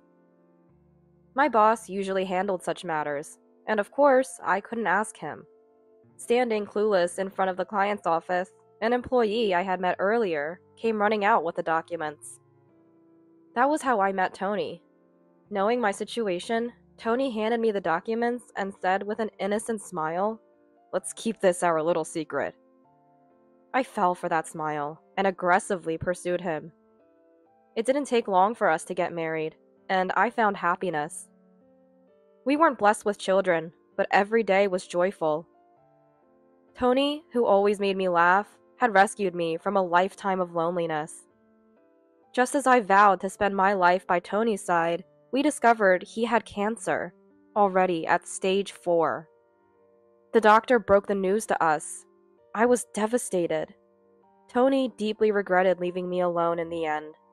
But just before our 10th wedding anniversary, Tony passed away. Feeling lonely again, I was contemplating my solitude when suddenly, father-in-law George proposed, "How about living together?" George was the only person who genuinely rejoiced and celebrated our marriage. Initially, when Tony and I decided to marry, I had no family, so I was met with skepticism from Tony's circles and relatives. Some relatives even opposed our marriage. However, George never cared about me having no family, and after the marriage, treated me like his real family. Tony's mother, Marie, had passed away when he was young, so George had been living for many years with his real sister, Lily, Maybe that's why George was so handy and could manage all household tasks. He was also a great cook, often visiting our home to treat us with delicious meals. Lily, who lived with George, was single and didn't have a steady job. She used to earn quite a bit from door-to-door sales, but since that company went bankrupt, she struggled to find stable employment and was doing odd jobs. Most of the living expenses were covered by George's income, but a few years ago, George's legs grew weak. He quit his job, and they were barely getting by on his small earnings and pension. Knowing that George, who handled household chores, wasn't in the best health, I had been helping out at his place from time to time, even when Tony was alive. George would always apologize with a regretful look, saying, "I'm sorry, I've become a burden because of my condition." I'd reply, "Don't worry about it. I'm good at housework, and I'm happy to see you well." Not knowing what it's like to have a dad, I was genuinely happy to take care of George. Tony, knowing I considered George like a real dad, was always happy to send me off to help. However, Lily didn't feel the same way. Whenever I went to help, she would meet me at the door and say, "So, you're here to butter up again. You're an outsider, you know. No matter what you do, you won't get any inheritance." With a spiteful look. I would always deny it, saying, "No, that's not my intention." But Lily would repeat the same line every time I visited. Despite her continuous sarcasm towards me, Lily never attempted to do any housework. Ideally, Lily, who had been living there all along, should have been the one doing the chores, but she would always go out and not return until late at night. Even when she was home and saw me helping, she would just hurl insults at me and then return to her room, seemingly satisfied. George noticed this behavior and warned Lily, but it had no effect. He then apologized to me again, saying, "I'm sorry." Because of this, even though I didn't mind taking care of George, living together would mean facing Lily every day. I asked for some time to think about George's offer. After all, living alone after Tony's passing was indeed unsettling. Having someone reliable around is completely different. Especially since the offer came from George, who was like a dad to me. Despite Lily's harassment, I concluded that I could endure it to live a better life. I strongly preferred returning to a home with George over going back to an empty house. Later, I moved in with George, bringing only a few belongings.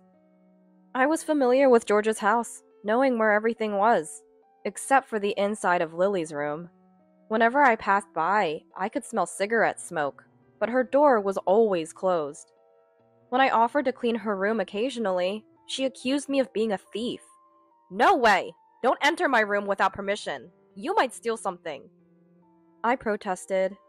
"I would never do such a thing." "You can't be sure. After all, you have no family to trouble, right?" Every time Lily spoke to me, she would use words like outsider and remind me of having no family. Knowing these were the words that hurt me the most, she knew I couldn't retort and deliberately used them. Once her door was half open and I could see inside, confirming Lily wasn't there, I peeked in to find cigarette butts, alcohol bottles, and trash scattered on the floor. I hesitated for a moment, but knowing Lily would accuse me again, I quietly closed the door. Since Lily was mostly out during the day, I could spend the day in peace by avoiding her in the mornings and evenings, enduring the harsh treatment. This life continued for several months. Lily's harassment persisted, but during this time, George's health deteriorated day by day. Recently, walking became difficult for him, leading to more bedridden days. His health worsened, catching colds more frequently. Despite hospital visits, his condition did not improve, and a year into living together, he couldn't get out of bed anymore. I suggested hospitalization, but George stubbornly refused. Seeing this, Lily loudly accused me in front of George. "Ever since you came to this house, George's health has been declining. Are you putting something in his food, I wonder?" George looked at his sister, but no longer had the energy to admonish her. Then, turning to me, he wore the same apologetic expression as before. Perhaps he was worried that if he were hospitalized, Lily would torment me even more. I continued to care for George while trying to ignore Lily's constant bad-mouthing. Lily didn't care for her own brother at all. She only entered George's room to hurl insults at me. But as George's care was demanding, I barely reacted to her. Maybe because I didn't respond to her verbal abuse, she started throwing things at me when she was drunk. "Don't act all high and mighty cleaning our house. This is mine, and George's home. Just stick to cooking or something," she yelled, splashing her drink on me. My head was drenched in alcohol, and some even spilled onto George's bed. "Stop it, please. It's getting on George," I begged, trying to stop her. But Lily, drunk, wouldn't listen. "Don't order me around, you plague! You're the one weakening George!" Her actions filled the room with a smell of alcohol. When Lily got like this, there was no stopping her until she was satisfied. Sometimes, she would even hurl abusive words at George. "George, maybe it's time for you to find peace. If this continues, my living expenses will turn into your medical bills. This woman will be happy to be rid of her caregiving duties." She mercilessly spoke such cruel words to her own brother. George just looked at her with tearful eyes. All I could do was protect George and wait for the violence to end. Lily's drunken rampages were always predictable. She spent her days outside, frequently visiting a nearby lottery ticket vendor. One time, she returned home in a very good mood, with her arms full of paper bags stuffed with a lot of sweets, and the smell of cigarette smoke was strongly emanating from her clothes. I once asked her, "Where have you been?" She replied, "None of your business! Even if I win the lottery, I won't give you a dime," and snickered, and she walked into her room. She must have been in a good mood to accidentally reveal her lottery habit. That was when I first learned Lily spent her days at the lottery ticket vendor. I was curious how she managed to fund her lottery habit, but I was too frightened by her outbursts to ask. Whenever the lottery didn't pay off, Lily would inevitably drink and take her frustration out on me.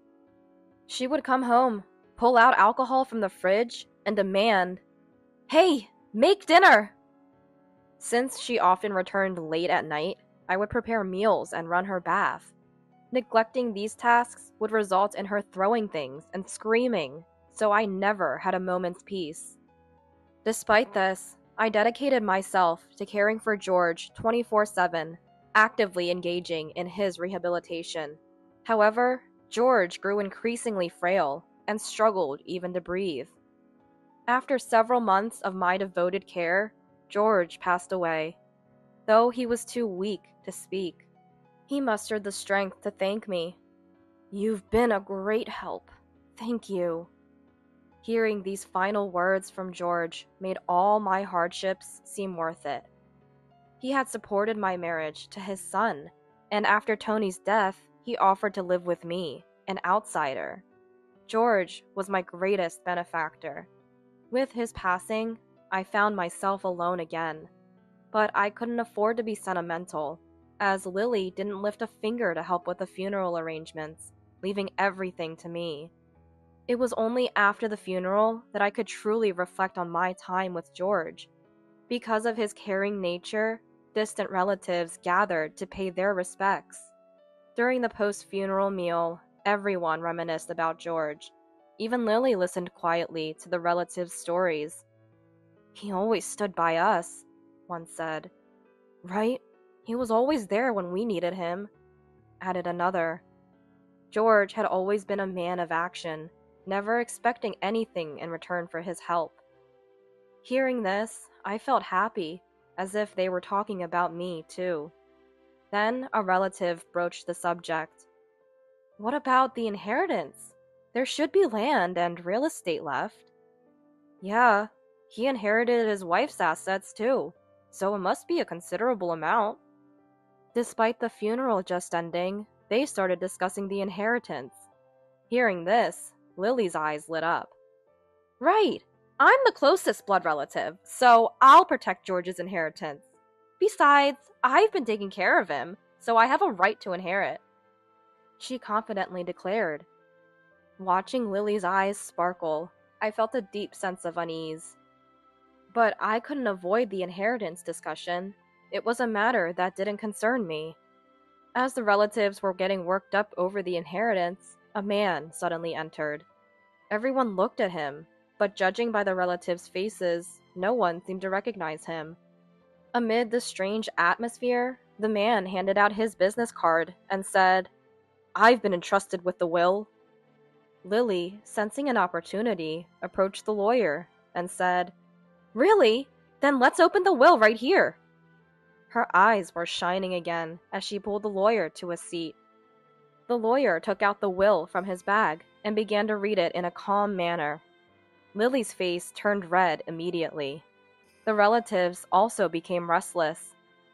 The will stated that all of George's estate was entrusted to me, and nothing was left for his biological sister. I was as surprised as anyone. Even though I lived with George, I was still an outsider.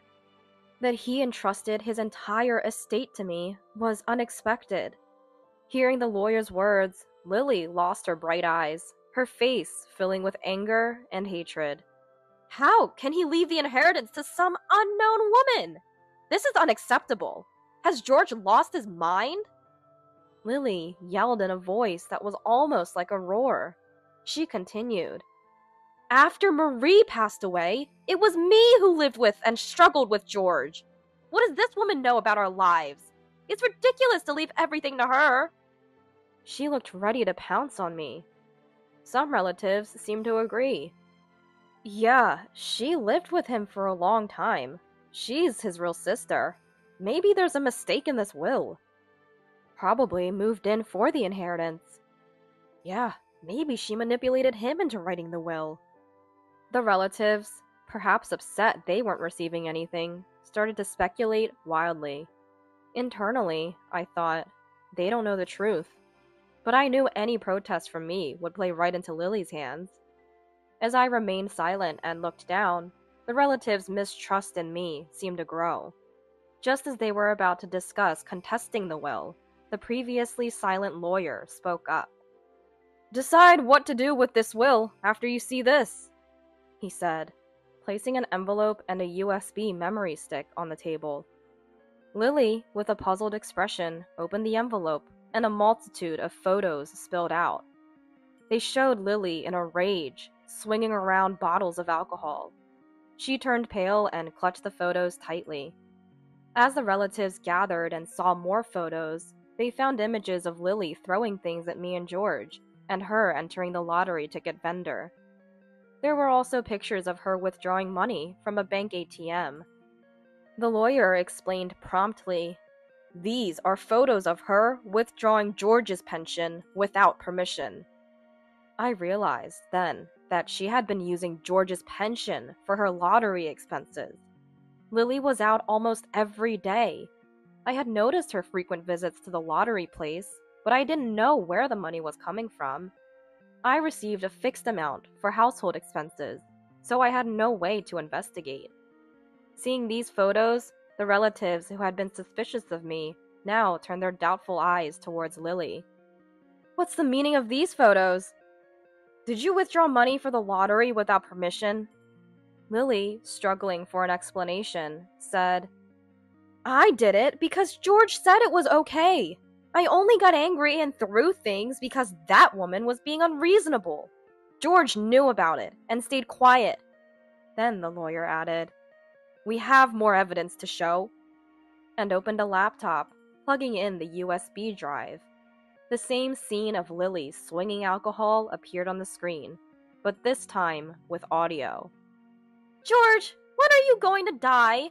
Once you do, I'll get your inheritance. You must be wishing for death, too." Incredibly, it was all recorded with video and audio. According to the lawyer, George, fearing for his and my life, had hired him before his death. He had secretly installed cameras and hired a detective to tail Lily, capturing her actions outside.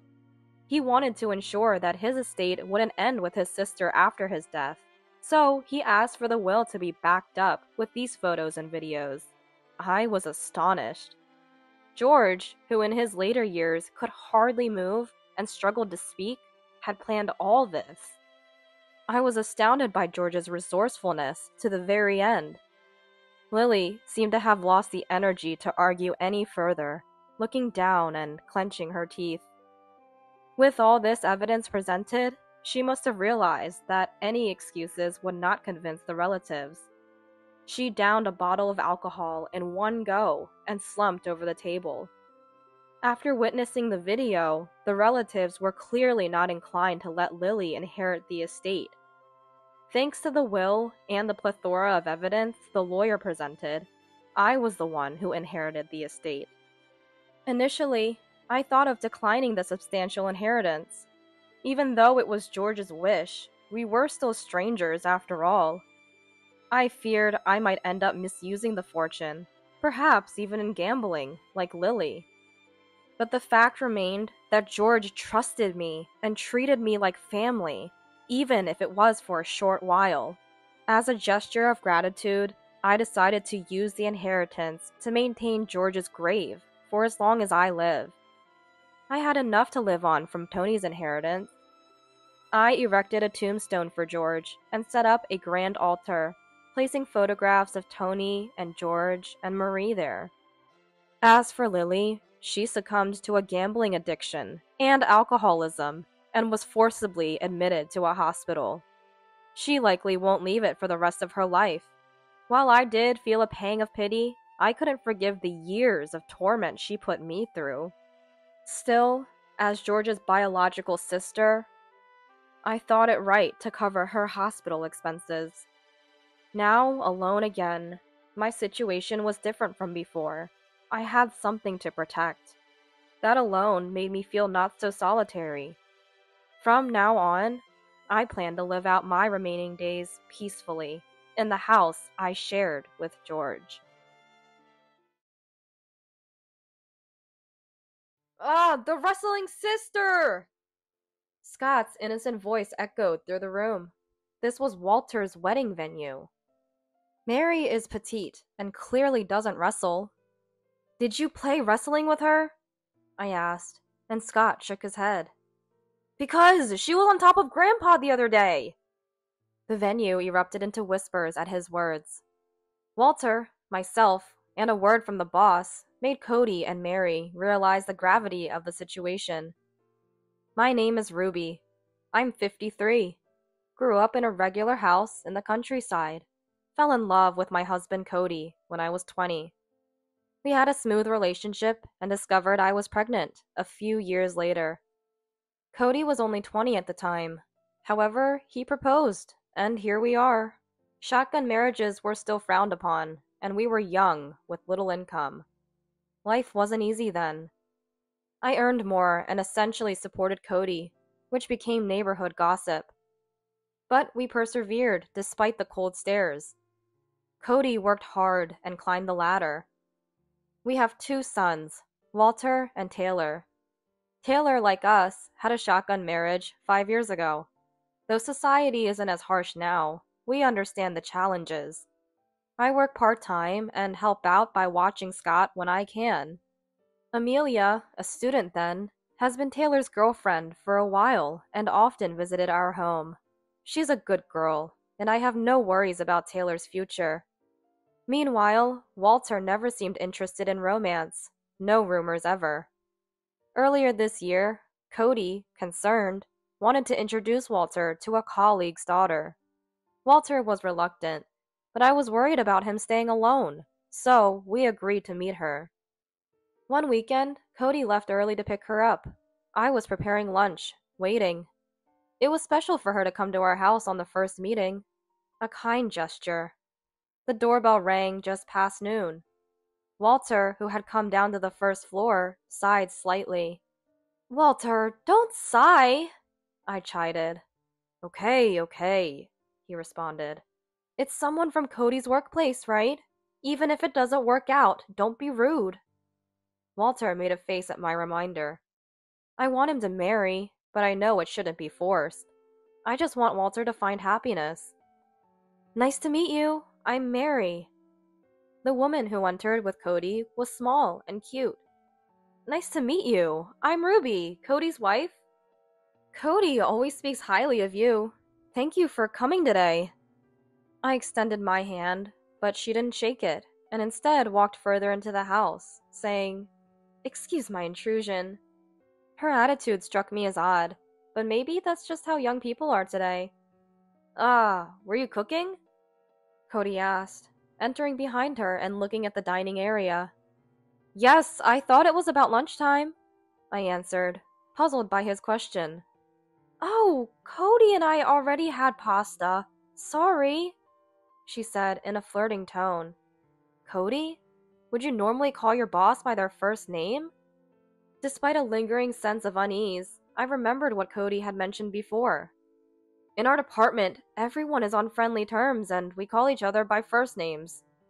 It seems he said that. "Okay, I should have checked. My bad," I said, recalling his words and smiling. "Come on, Walter, introduce yourself." At my prompt, Walter stood up and greeted her. "Hi, nice to meet you. I'm Walter." "I'm Mary. You look just like Cody. Handsome." No, I mean..." Walter seemed embarrassed, but not entirely displeased. Later, she and Walter chatted in the living room. "She's a nice girl, isn't she?" Cody smiled. It seemed like he wasn't bothered by the odd feelings I had, being with her for just a few hours today. "Yes, she is." What else could I have said in that situation? Later, Cody joined the conversation, and the three of them talked happily. Walter, who was initially reluctant, seemed to warm up to her friendliness. I convinced myself, if Walter is happy, then it's okay. That day, the three of them seemed to get along well, and ended up having dinner together. I was the only one preparing sushi, cooking, and shopping, but she didn't pay any attention. She didn't have to help, but the way she kept touching Walter and Cody, laughing loudly, made me uncomfortable. Though I intended to welcome her, I didn't like the idea of this new woman taking Walter away. With these thoughts, I continued preparing everything alone. I recalled how, when Amelia first visited our house, still a minor, she brought a cake and asked if she could help wash the dishes. I shouldn't compare, but the memory made me sigh. I wish for someone with that kind of consideration, I thought, watching the three of them laugh together from my isolated spot in the kitchen. But contrary to my thoughts, things progressed quickly. According to Walter, I don't like her in that way, but she's a nice girl, and maybe I'll come to like her.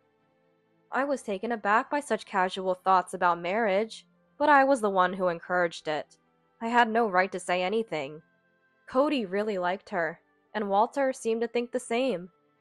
Eventually, they got engaged within 6 months of their first meeting. Walter and his wife offered to live with us. What a nice daughter-in-law to suggest living together in these times. Mary was well regarded by the neighbors.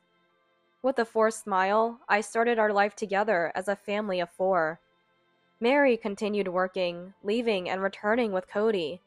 They often came back late, so she didn't have time for housework. Apart from my part-time job, I was exhausted from the added chores. No, it was not physical tiredness, probably mental.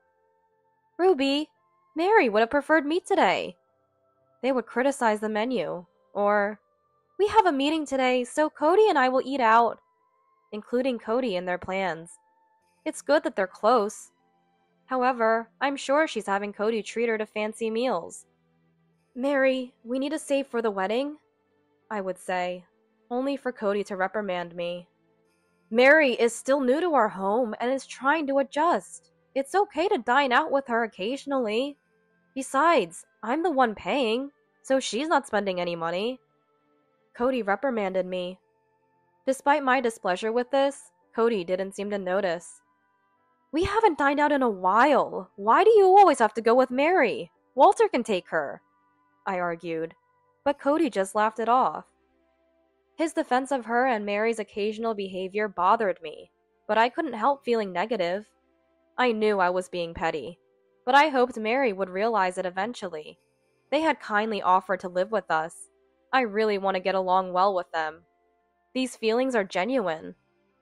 Months later, the wedding day arrived. Cody and I prepared early. It was a homely party at Walter's request, and we greeted guests with the newlyweds. Many guests were common acquaintances since Cody and Mary worked together. Mary stood next to Cody, and Walter and I greeted the relatives. I'm truly grateful to the chief director for introducing me to such a wonderful person, Mary said humbly, referring to Cody by his title, though she usually used his first name. I wondered if she had a dual personality, but it was a joyous occasion. I stopped overthinking. Matilda, long time no see. Mary's mother, Matilda, greeted us. Mary's family lived far away. She was born to an older mother and raised by her single mother, a hard-working woman. She seemed strict, but was delighted with Walter and Mary's marriage, even giving me gifts. Raised by Matilda, I couldn't give up hope that Mary would change. It was hard for the elderly woman to welcome guests. She had been contacted to arrive on time with her brother, and it seemed they had just arrived. It's us who should apologize for not being able to help, Matilda said, bowing her head. Not at all, I replied. Is Mary causing any trouble? She asked. I paused for a moment, but then smiled. She's working hard, and recently she and Cody even looked after our grandson, Scott. She's really become part of the family. Matilda seemed relieved by my words. Taylor and his wife also came. Our grandson Scott is now 4 years old.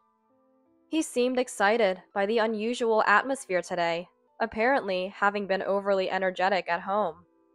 By the time he arrived, he was sound asleep. Oh dear. I chuckled at his sleeping face. I was convinced that today would be a happy day with everyone here. The wedding began. The MC guided the event, but it was lively and informal. Mary and Cody were mingling with their colleagues, introducing Walter. Holding the still sleeping Scott, I told Taylor and his wife, "Eat while Scott is asleep." I was fussing over Taylor and his wife, telling them to eat while Scott was asleep. But holding Scott, I noticed Amelia being considerate. After encouraging them to eat at their leisure, I headed towards where Cody and the others were, still carrying Scott. I'm a good daughter-in-law, right? I could hear Mary saying this to a colleague, as if wearing a mask, even from a distance. Then she leaned in to look at Cody's face, seeking confirmation. She really is a wonderful daughter-in-law. I'm so happy that Walter has found such a great daughter-in-law. I felt a twinge of irritation at Cody's words, but inserted myself into the conversation. Hello, thank you for being here today. I'm Cody's wife, Ruby. When I greeted the colleagues, Cody introduced me to them as well. I received congratulations from the colleagues and thanked them with a smile. However, Mary, who heard Cody introducing me, seemed to sour her expression for some reason. Was she annoyed at not being the center of attention? I get along so well with my in-laws. Everyone in the neighborhood says I'm a good daughter-in-law. Right, Ruby? Mary said, turning to me. In the midst of this, she wrapped her arm around Cody's. Wait a minute. Even Cody seemed perplexed by this. Then she took Walter's arm with her other hand, as if claiming both men from me. Her triumphant look seemed to mock me. Then I heard a sweet voice. Grandma? Awake already? I asked. Yeah. It seems Scott finally woke up. Rubbing his eyes, still sleepy, he looked around. Trying to hide my agitation, I said, Cody, Scott's awake. And just then, the wrestling sister! Scott said, pointing at Mary with a happy smile. Wrestling? Mary? The colleagues around us started laughing. Hey, don't say such things. I scolded Scott. I didn't know what he was thinking, but Mary's face seemed to stiffen. Did she play wrestling with you the other day? I said, laughing it off. Scott shook his head. Because she was on top of Grandpa before. His words echoed among the colleagues. What? I muttered in surprise. Seeing Cody and Mary turn pale, I was at a loss for words. What? Mary was on top of Dad? Walter spoke up in my stead. His question stirred the venue into commotion. The laughter and smiles of the colleagues disappeared. Walter's voice must have been loud. It attracted everyone's attention. What do you mean by that? Walter shouted. Maybe it's a misunderstanding. Mary, still pale, forced a smile and said to Walter, When I asked him what he was doing, he said they were playing wrestling. Scott said, puzzled. On the bed? Walter asked Scott. Yeah. Walter spoke again, hesitantly asking, Were you wearing clothes? Scott shook his head in response, meaning they were not clothed. I felt drained. I almost collapsed.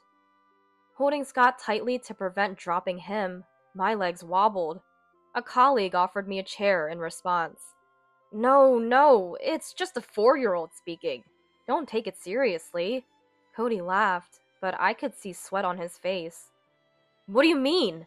Did you get involved with a subordinate? And even your son's wife?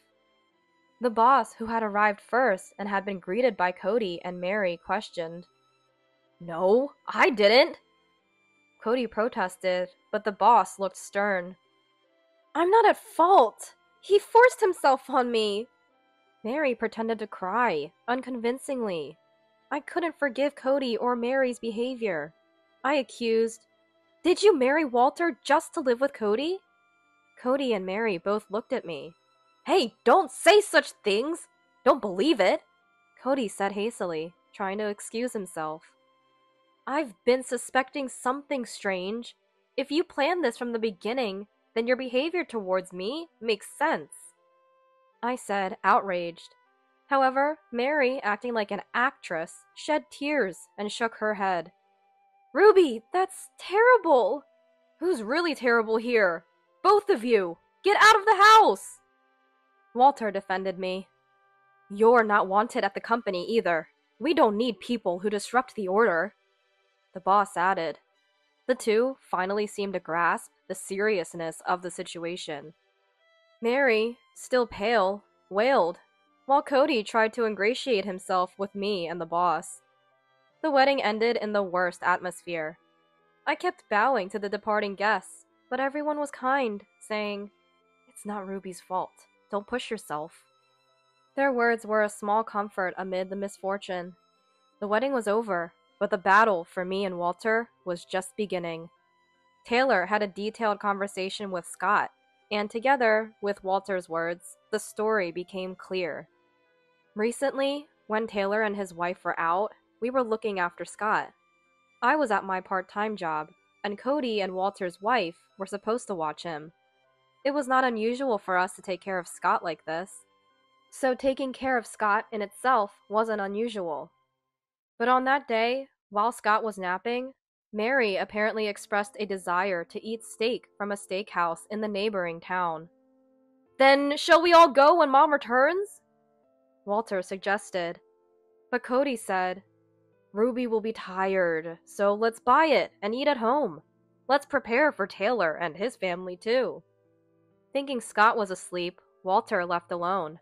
When Scott woke up from his nap, he peeked into the bedroom upon hearing Cody's voice.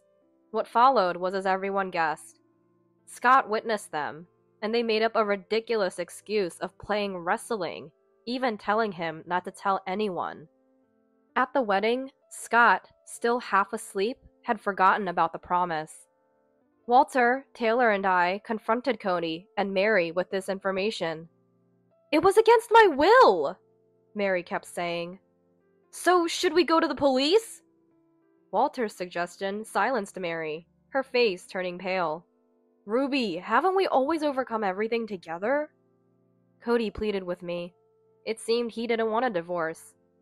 Yes, that's why I never expected to be betrayed like this. I retorted. I just gave in to impulse. Cody kept his head down, but Mary seemed displeased with his words. Wait, what? Gave in to impulse? Weren't you the one who said to marry Walter because you wanted to live together but couldn't divorce? Mary burst out angrily. Her words were inconsistent, sometimes denying, sometimes affirming. They seemed to have reached their limit with lies. The more they talked, the less their stories aligned. My sons and I sighed heavily at them. Seeing us, Cody and Mary bowed their heads again. It was truly pathetic. Was this the Cody I knew? I felt like crying. Anyway, pack your things and leave, I said. Ruby! Ruby! Both of their voices overlapped. Don't call me by my name! Even hearing my name from them was nauseating. For the divorce settlement, Mary owes me $20K, Cody owes me $10K, and Cody owes Walter $20K. Mary owes Walter $10K. A total of $60,000. I will make sure to claim it. They turned pale. Their hands trembled as if frozen. That's not enough for what Scott saw. Demand compensation for him too, Taylor. Walter spoke to Taylor. Yeah, the hurt Scott has can't really be compensated with money. Don't forget that. Taylor added. Cody bit his lip deeply. There might still be some awareness in him of being a grandpa. But even that awareness, just for today. Also, the mortgage of this house is mine. The ownership is mine. I have no obligation to let you stay, so this isn't a joke. They must have realized our seriousness. Despite my irritation at their silence, we must have inflicted at least half the damage we suffered. Walter and I looked at each other and laughed at the ridiculousness of the two. Eventually, the incident spread throughout the company, and they were forced to resign.